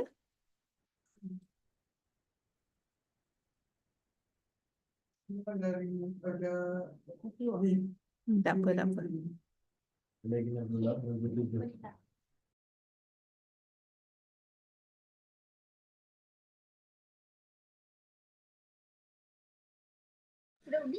Hello, Dr. Alia. Thank you. Thank you so much, Dr. Alia, No everyone. problem.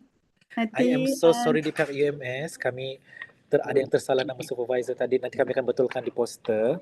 Sebab mungkin kami terlepas pandang yang kod di abstract dengan dekat nama sebenar tidak sama. So apology to UiTM. Kalau ada apa-apa lagi yang kesalahan sebelum kita riliskan gambar atau poster, let us know in the group. So kami boleh ubah. baik-baik. Alright. Terima kasih semua. Thank you so Dr. much. Thank you Sid so much, nak, Dr. Khairi. kita nak siarkan semula evaluation form kan? Apa dia? Kita nak siarkan evaluation form for like until 4 o'clock, right? Ya, betul. Evaluation form. Okay. Ya. Ya.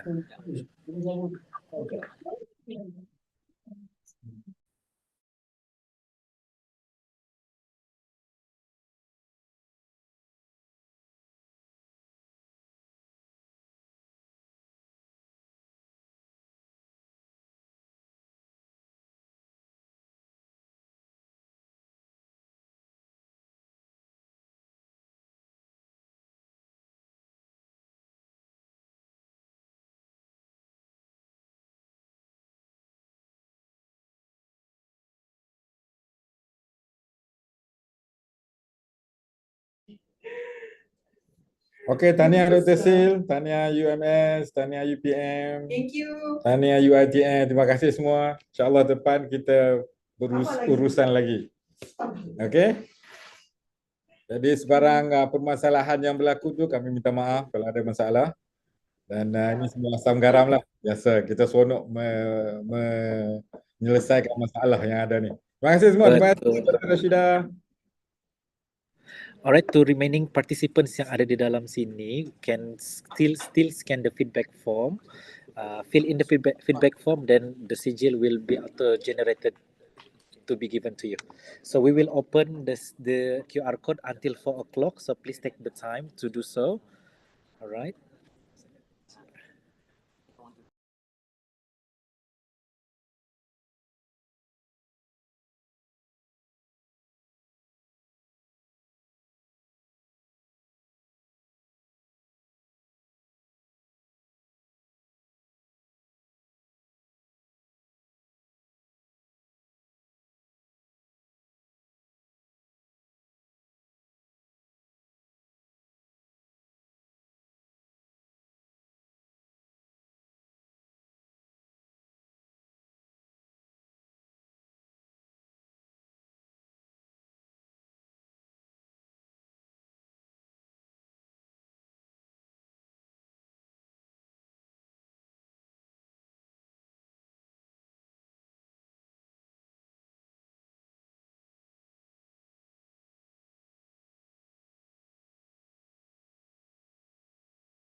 Alright, Dr. Alia, so thank you so much. Kita kita roger Okay. and kami Okay, kita betulkan dulu roger. nama-nama supervisor tu dulu dan kita akan post dalam grup as image untuk setiap slide supaya boleh di-post di social media lah di universiti masing-masing. Baik. Nanti Baik. saya message di grup Indo untuk postmortem ya. Okay, boleh. Thank Okay, you. terima kasih Dr. Sil, terima kasih Dr. Su, terima kasih Dr. Noriza. Assalamualaikum, selamat Terima petang. kasih Dr. Alia. Terima kasih Dr. Sil. Terima kasih semua. Terima kasih Dr. Noriza. InsyaAllah nanti kalau ada peluang kita collaborate lagi. InsyaAllah.